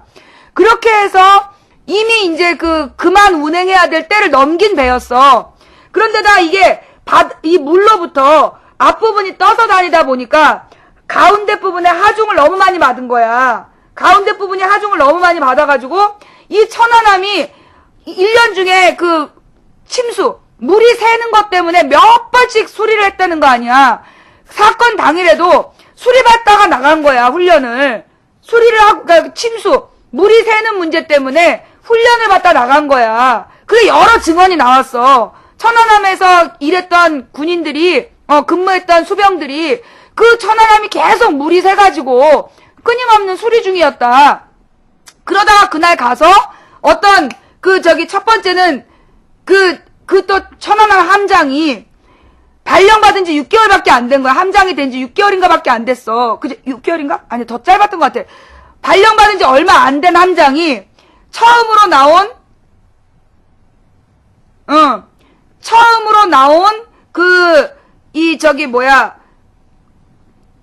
해안에,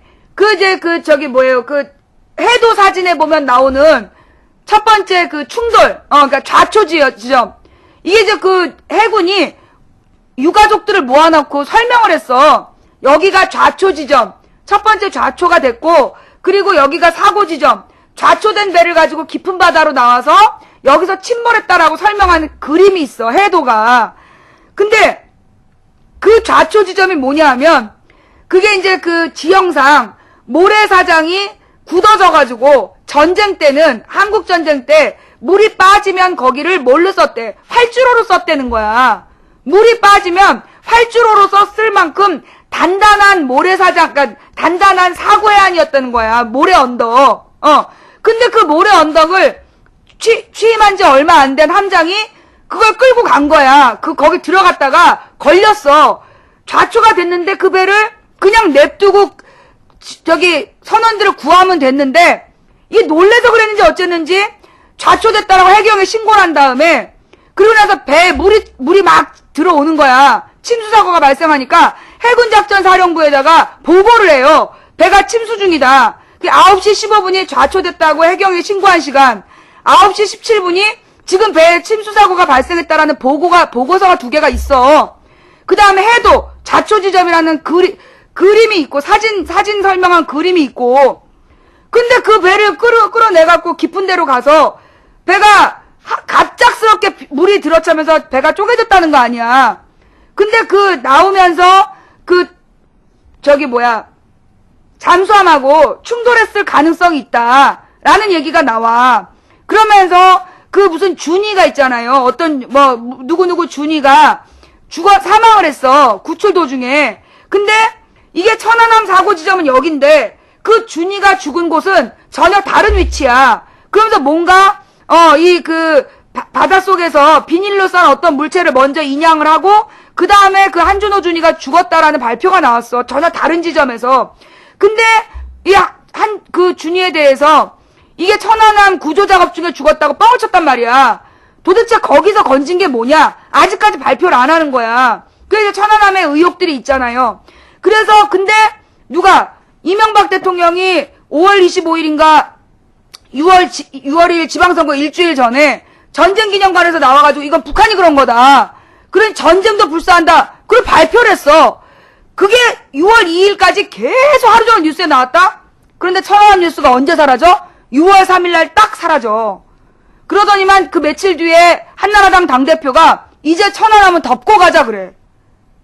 사람이 49명의 우리 해군이 죽었는데 북한이 그랬으면 북한이 그랬다는 증거를 잡아야 되는 거잖아. 덮고 가자 그랬어요. 그래서 그 뒤로 정부 차원에선 천안함에 대해서 제대로 발표를 안 해.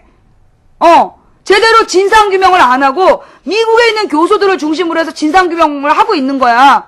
그러면서 그 신상철 서프라이즈 대표가 천안함 사건에 대해서 진실을 밝히는 글을 썼다고 또 고소를 됐잖아. 그래갖고 이 신상철 대표가 재판을 받으면서 천안함의 진실을 막 밝혀낸 거 아니야.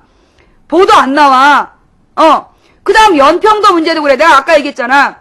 이게 이명박 대통령이 민간 사찰을 그것도 불법적인 차명폰, 대포폰을 이용해서 불법 사찰했다는 증거가 나온 게 11월 22일이야. 그런데 23일 아침부터 연평도에서 이제까지 한 번도 훈련하지 않은 방향을 향해서 포를 쏜 거야. 근데 그 연평도에서 그 포를 쏜 바다가 어디냐 하면 우리나라는 NLL상 우리 바다라고 얘기를 하고 북한은 국제법상 북한 바다인 해안이야. 그래서 거기다가는 한 번도 포를 쏜 적이 없는 방향이야. 그런데 그리고 만약에 포를 쏘면 연평도든 어디든 다 남서쪽으로 포를 쐈다는 거야. 그런데 그때는 어디로? 북한의 영해를 향해서 북한의 그 그러니까 국제법상 북한 공해상으로 포를 쏜 거야. 더 웃긴 건 그 포를 쏘는 속도가 원래 다다다다다다다 쏠 수 있는 1분에 몇백 발인가 쏠 수 있는 포래. 그런데 아침 8시부터 오후 2시까지 6시간에 걸쳐서 3,600발을 쏜 거야. 1분에 몇백 발을 쏠 수 있으면 3,600발이면 6분에 쏠 수 있는 포인데 그걸 이상하게 아침 8시부터 낮 2시까지 나눠서 쏜 거야. 근데 북한에서 뭐라 그랬냐면 거기다 쏘지 마라. 너네 쏘면 응징하겠다. 아침에 한번 경고했어. 10시인가에 또 경고를 해. 그 다음에 2시에 마지막 경고를 해. 중단해라. 근데 계속 하니까 그래갖고 2시부터 2시 반까지 북한 쪽에서 우리 연평도로 포를 쏜 거야. 그러면 그 상황에서는요, 연평도로 우리한테, 이건 우리 국토잖아, 영토. 그 바다는 국제법상 논쟁의 바다지만 연평도는 우리 땅이야. 그럼 영토에다가 걔네가 공격을 했기 때문에 우리가 응사를 해도요, 국제법 위배가 아니에요, 우리가. 근데 이명박이 어떻게 된 줄 알아? 북한에서 공격을 하니까 이제 그만 훈련하라 그랬어. 훈련 중단. 그래서 포 사격이 중단돼요. 그만하자고 전통문을 보냈어. 참 이상하잖아. 그지? 그런데 왜 그랬냐 그럼. 더 웃긴 건 그래갖고 이제 그걸로 연평도 포격이라고 2주 동안 열흘 동안 뉴스가 도배가 돼. 그런데 열흘 만에 아주 유의미한 기사가 하나 나와. 뭐냐? 국회의원들이 국정원장을 불러다가 조진 거야. 야, 네가 정보 책임자인데 북한에서 우리를 공격할 수 있는 가능성이 있다는 걸 네가 미리 감지를 해서 그런 일이 일어나지 않도록 조치를 취했어야지 뭐했냐 하면서 국회의원들이 막 따졌어요. 그때 국정원장이 뭐라고 얘기를 했냐면 보고했는데요. 그런 거야. 청와대에 보고했다. 8월 달에. 2010년 8월 달에 북한군이 지금 작게 5029 이명박의 작전 계획을 바꾸는 바람에 그게 공격형, 북한을 선제 공격한다는 공격형으로 바뀌어갖고 거기에 분노해서 북한군이 선언을 했다. 북한이 서해 5도를 점령하겠다는 선언을 했다라는 게 첩보를 통해서 이미 8월 달에 입수가 됐고 그 정보를 청와대에 보고했다는 거야. 국정원장이 그걸 공개를 했어. 그러자 아니 그러면 청와대는 그런 공개를 받고 나서 왜 그러면 아무런 조치도 취하지 않았느냐. 연평도에서 여러분 진짜 우리나라에 보도 안 된 것 중에 하나가요. 44명의 민간인이요. 지체 장애인이 됐어요. 그때 포탄을 맞아가지고 다시 되돌릴 수 없는 지체장애인 중상을 입은 사람이 44명이야. 부상자가, 민간인 부상자가. 죽은 사람은 2명인데 44명의 부상자가 있었어. 그것도 보도 안 했잖아. 아니, 그렇게 많은 피해를 입힌 연평도 사건인데 8월 달에 그렇게 우리 땅을 공격할 수 있다는 첩보를 입수했는데도 청와대가 문제의 바다에다가 쏘면 안 되는 포를 쐈단 얘기야. 어? 왜? 뭐 때문에? 그 다음에 그쪽에서 우리 연평도를 공격했으면 응전을 해야지. 왜 중단했어? 왜 더 이상 공격 안 한 거야? 이 얘기 처음 들어요? 이 얘기 처음 듣는 사람 손. 이거 처음 듣는 사람 손.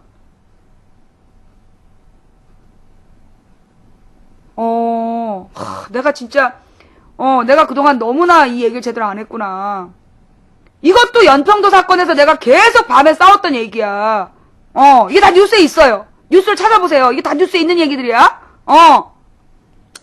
이거 봐. 엄청나 지금 처음 듣는 사람. 그래서 망치면 방송이 필요한 거야. 그지? 자, 그래서, 그러면 얼마나 심각한 문제야. 그리고 내가 딱 제목에다 써붙였어. 야, 국정원장하고 청와대하고 둘 중에 누가 거짓말하냐? 국정원에서 8월 달에 보고했다는데 왜 11월 23일 이명박이 하야해야 된다라는 결정적 정치 증거가 나온 다음 날 왜 그런 훈련했냐? 누가 거짓말하냐? 근데 청와대에서 그런 보고 안 받았다고 뻥을 깐 거야. 그래가지고 내가 집요하게 물고 늘어졌지. 둘 중에 누가 거짓말하는 거냐? 보고했다는 국정원장이냐? 보고받은 적 없다는 청와대냐? 막 물고 늘어지니까 청와대에서 나중에 오후에 뭐라고 욕을 하냐면 국정원장 나쁜 새끼. 지가 위험하다고 대통령을 위기에 빠뜨렸다. 이렇게 비판하는 기사가 또 나와. 그리고 난 그날 밤 YTN에서 생전 안 돌리던 돌발 영상이 나와. 뭔데? 안상수가 가서 보온병 들고 이게 탄피예요, 탄피. 포탄이에요, 포탄. 그 옆에 포병부대 출신의 포병으로 별다른 장군이 포병부대 출신의 장군이 이게 155mm 포입니다. 그런 얘기를 해요. 그 포병부대 출신의 장군 국회의원하고 안상수하고 둘이 보온병을 들고 그렇게 얘기한 다음에 기자들을 불러. 기자 여러분, 이게 포탄이에요, 포탄. 근데 기자가 딱 넘겨봤자마자 이거 보온병인데요? 마크가 있어. 이거 보온병인데요? 이런 거야. 그런데 그 내용이요. 온 뉴스를 도배하는 거야. 외신에까지 나가. 그러면서 뭘 덮었을까? 안상수 보온병 얘기는 다 들어봤지. 그런데 국정원 보고 내용은 아무도 못 들었지. 그날 나온 뉴스예요. 그날 낮에 국회에서 국정원이 보고를 해. 국정원이 청와대에 보고했다. 서해오도 공격 가능성을. 그날 안상수가 인천에 가가지고 포탄 쇼를 한 거야. 보온병 쇼. 그래서 덮은 거야. 연평도 문제의 책임을 덮은 거야. 그 뉴스 찾아봐요. 정확히 일치해. 그 시점이.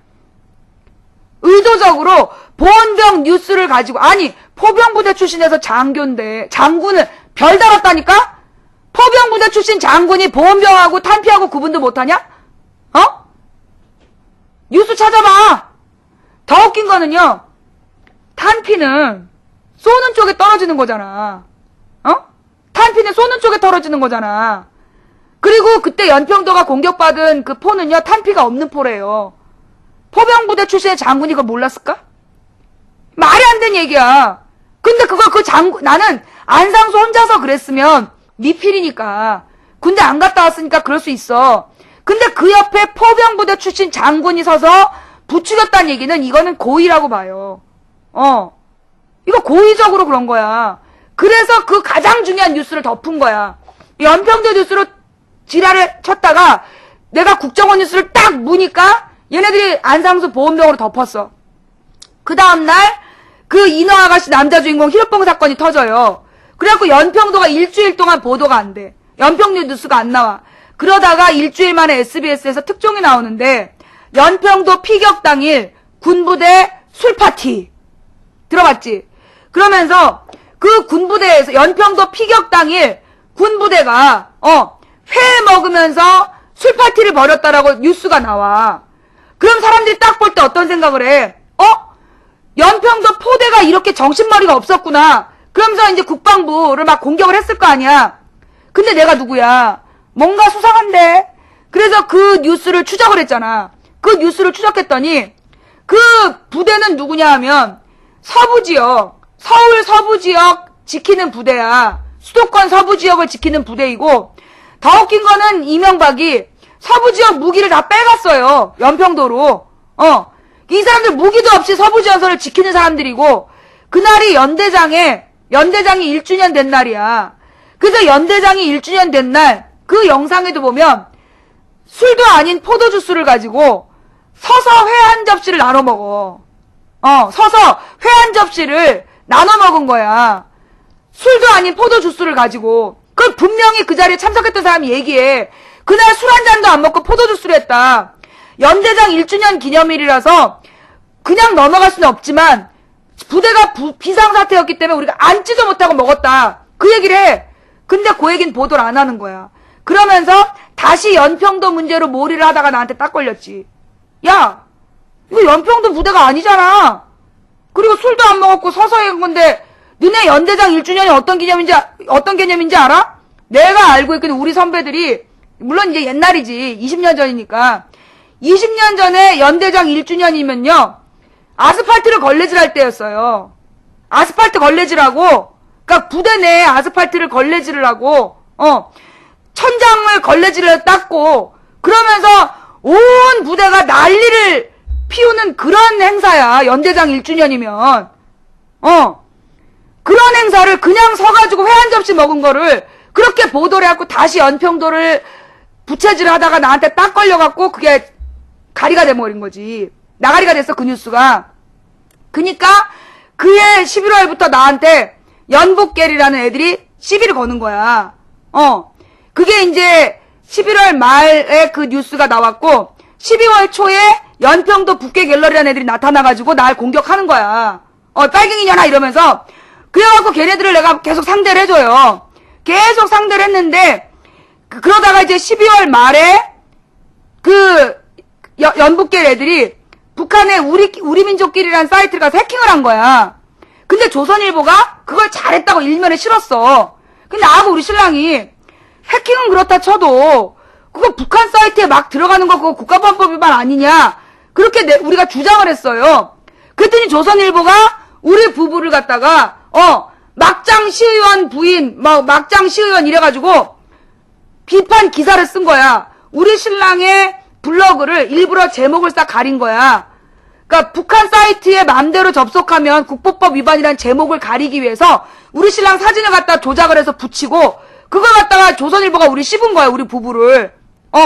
그리고 난 다음에 얘네들이 12월 말부터 1월 둘째 주까지 2주 동안 나한테, 일주일인가, 1월 초까지였어. 1월 10일 정도까지 나한테 맹공격을 한 거야. 우리 방송에 와가지고.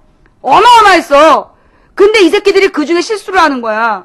우리 딸 초등학교 때 그 초등학교 사진을 갖다 걸어놓고 얘 강간하고 싶지 않냐? 이런 글을 올린 거야. 예. 이런 글을 올린 거야. 그래가지고 그게 나한테 딱 걸린 거지. 그래가지고 내가 그거를 딱 보여줬어. 그걸 방송을 보여주면서 DC인들에게 묻겠다.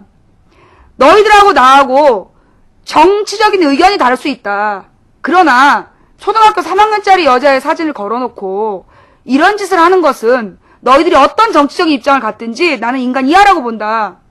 얘네들이 누군지 DC인들이 찾아달라. 찾아서 조치해달라 이랬어. 그래가지고 그때 야구 갤러리 친구들하고 코겔이 온 거야. 나는 망치 부인의 정치적 입장에 반대하는 사람이다. 그런데 이건 아니다. 그러더니만 그때 다른 DC인들이 들고 일어나가지고요. 그 연북계 갤러리 애들 다 털어버린 거야. 이런 개새끼들 이래가지고 완전히 박살을 내버려. 그래서 그때 어떤 애가 우리는 졌다 이렇게 선언을 하게 돼.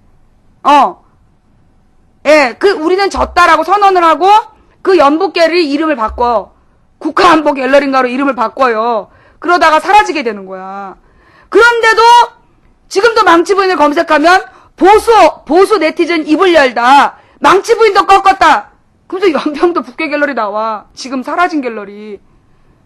그 당시에 그 연평도 북계 갤러리를요.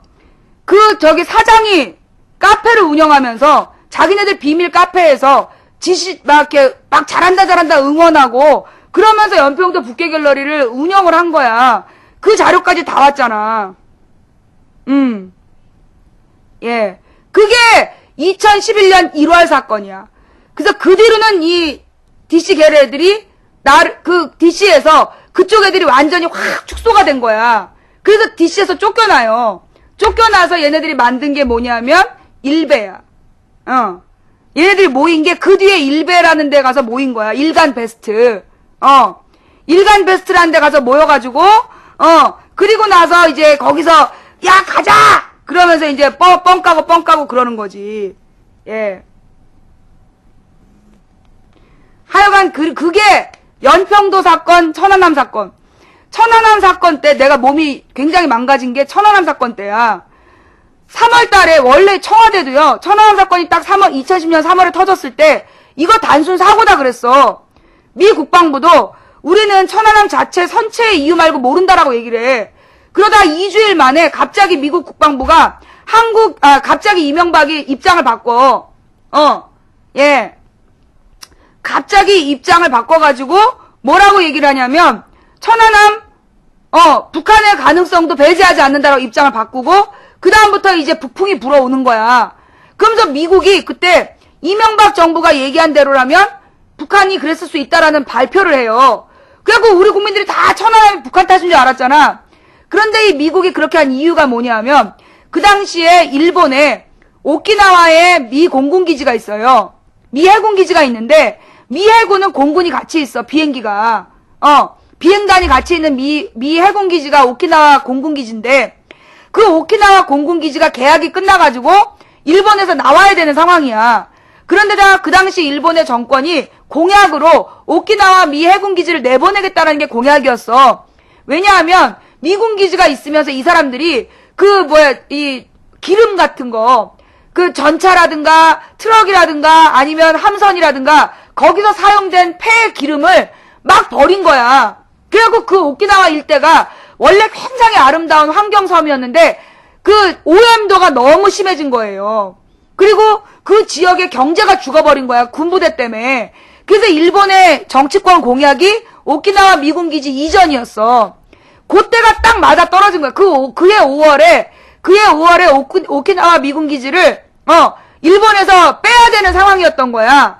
그러니까 미국 국방부가 오키나와 기지를 못 빼게끔 일본을 협박할 목적으로 이거 천안함 북한이 그랬다라고 받아준 거야. 그래가지고 오키나와에서 미군기지 빼라고 그러던 사람들이 확 위축이 됐어. 어머, 북한이 이렇게 잠수함 기술이 대단하다니. 그래서 미군이 오키나와 공군기지를 지켰어요. 그리고 난 다음에 바로 6월 지방선거 끝난 다음에 미군이 뭘 했는 줄 알아? 미국이 우리는 한 번도 북한이 그랬다라고 공식적으로 인정한 적 없다고 발표해. 오키나와 기지를 안 빼기로 결정하니까 확정된 다음에 미국 국방부에서 공식 입장이 우리는 천안함이 북한 탓이라고 인정한 적 한 번도 없다. 공식적으로 인정한 적 없다고 발표를 했어. 우리만 모르는 거야, 우리만. 그러니까 미국의 이익이 미국이 오키나와 기지를 빼지 않기 위해서 이명박을 이용한 거지. 이명박과 한나라당은 그 지방선거를 이기기 위해서 천안함 사건을 북풍으로 조작을 한 거고, 그 내용을 미국이 이용을 해서 오키나와를 지킨 거야. 근데 안타깝게도 이명박 각하가 원전에 손댄 게 원죄였지. 그 후쿠시마 원폭 사건이 터지잖아. 후쿠시마 원폭 사건으로 방사능이 딱 터지니까 제일 먼저 미국에서 어떻게 했냐면 오키나와에 있는 미군 가족을 뺐어요. 제일 먼저 후퇴시킨 거야. 후쿠시마 사고가 터지자마자 그 오키나와에 있는 미군 가족을요, 우리나라하고 필리핀 이런 데를 다 뺀 거야. 아이들 때문에. 아이들과 여성들을 먼저 다 뺀 다음에 미군 기지를 옮겨야 되는데 공간이 없잖아.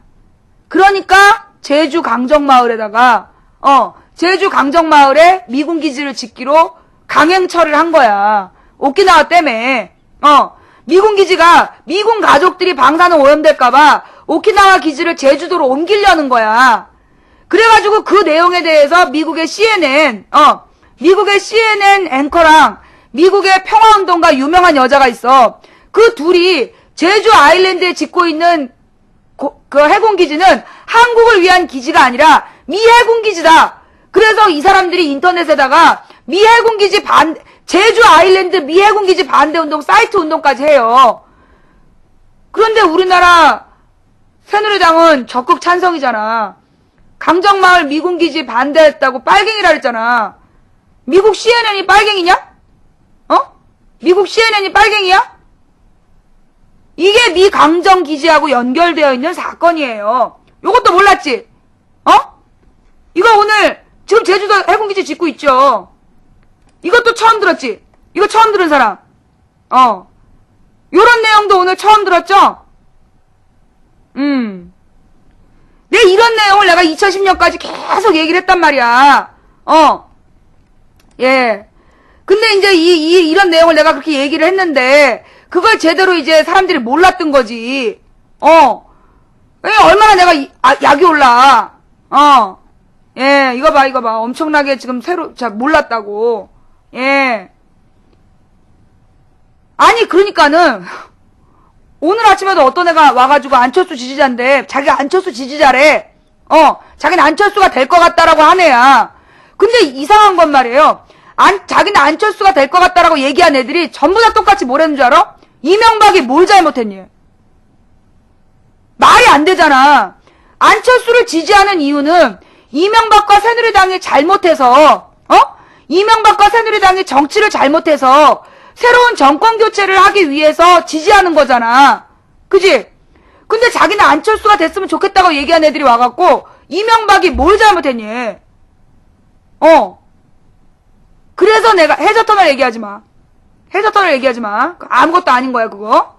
그거 계속 해저터널 얘기하는 거요. 그거 내가 이명박 얘기하면, 근데 2년 전이랑 똑같아. 내가 이명박 대통령을 비판하면 꼭 해저터널 얘기하자고 막 물타기를 해. 그 일본에서 해달라는 거야, 그거.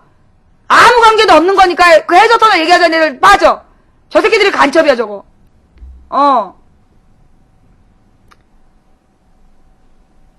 그때 연대장이 아니라 사단장이었나? 하여튼, 자자자. 뭔 기사가 나? 무슨 기사가 났지?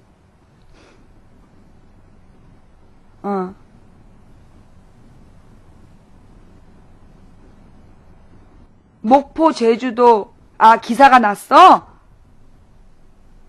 목포하고 제주도를 해저터널로 연결한다고? 그건 난 몰라요. 나 그거에 대해서는 잘 모르고, 누가 주장한 건데, 누가 그 얘기했어, 해저터널? 누가 얘기했어? 누가 그 목포에서 제주도를 해저터널로 연결한다 그랬어? 민주당? 민주당 공약으로 나왔다고? 뉴스로 올려봐봐. 뉴스로 올리고요. 내가 한번 확인해 볼게요. 예. 근데 해저터널이 전혀 경제성이 없어. 만약에 그걸 한다고 그랬으면 그거 잘못된 거야. 돈은 엄청 들어가는데 아무 도움 안 돼. 해저터널. 그거 개뻥일 거라고 나는 봐. 연결하면 좋을 것 같다. 웃기지 마. 뻥까지 마. 중요한 얘기 아니야. 그거는 내가 확인해서 알려줄 테니까 지금 해저터널 얘기하지 마. 자, 중요한 얘기는요. 지금 해저터널 그런 거 중요한 얘기 아니야.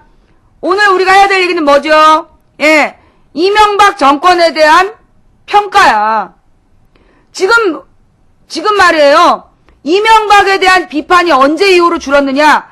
작년 박원순 시장 선거 이후로 이명박 비판 기사와 내용이 싹 사라졌어. 그래가지고 총선도요. 이명박 심판이 아니라 민주당 심판으로 간 거야. 지난 총선도 박원순 시장 선거 이후로 이명박 비판이 확 줄어들면서 민주당 비판이 됐다니까? 이번 대선도 그렇게 가려고 그랬어. 얘네가 지난 10월달 초에, 10월 중순이지. 10월 중순에, 민주당 비판으로 가려고 가닥을 잡았는데, 거기 대해서 내가 제지를 한 거 아니야. 뭐 하는 거냐, 지금. 정치개혁이란 얘기를 민주당 개혁에 포커스 맞추지 마라. 이거 위험한 거다. 지금 우리가 비판해야 되는 건 이명박과 새누리당이다. 그 얘기를 내가 하면서 그 민주당 개혁과 비판으로 가려는 흐름을 내가 이제 비판을 한 거야. 이상하게 그 뒤로는 조금 줄어들었는데, 이제 모르겠어요. 안철수하고 문재인하고 단일화하는 과정에서 민주당 비판으로 또 누가 가닥을 잡을지는 몰라? 그거 경계해야 되는 거야. 이게 말이에요. 지난 총선 때 우리가 왜 졌냐? 민주당 비판하다가 선거 졌다니까? 새누리당 욕은 아무도 안 하고, 모든 네티즌이 민주당 욕만 했잖아. 그래서 새누리당이 과반수 된 거야. 다음에 대통령 바꿔놔도요, 정치 너무 어렵게 됐어요. 새누리당이 과반수라. 그 이유가 이명박에 대해서 비판할 기회를 상실한 거야, 우리가. 자, 그러면 이명박이 뭘 망쳤냐? 야! 오바마가 대통령 됐다는 거 제목 걸고 왜 이명박 욕만 하냐? 오바마가 미국 대통령인데, 이명박이 우리나라 대통령이라서 둘이 파트너십이 안 됐다는 얘기 중이야. 다시 미국의 오바마가 대통령이 됐는데, 미국의 오바마는 우리나라 민주당하고 친한 대통령이야. 그 얘기 지금 하고 있는 거야. 그래서 이명박과 오바마의 트러블을 지금 얘기하고 있는 중이다. 자, 얘기 나온 김에 분명하게 합시다. 자, 이명박이 망친 거 뭐가 있을까요? 4대강을 상징으로 한 환경이죠.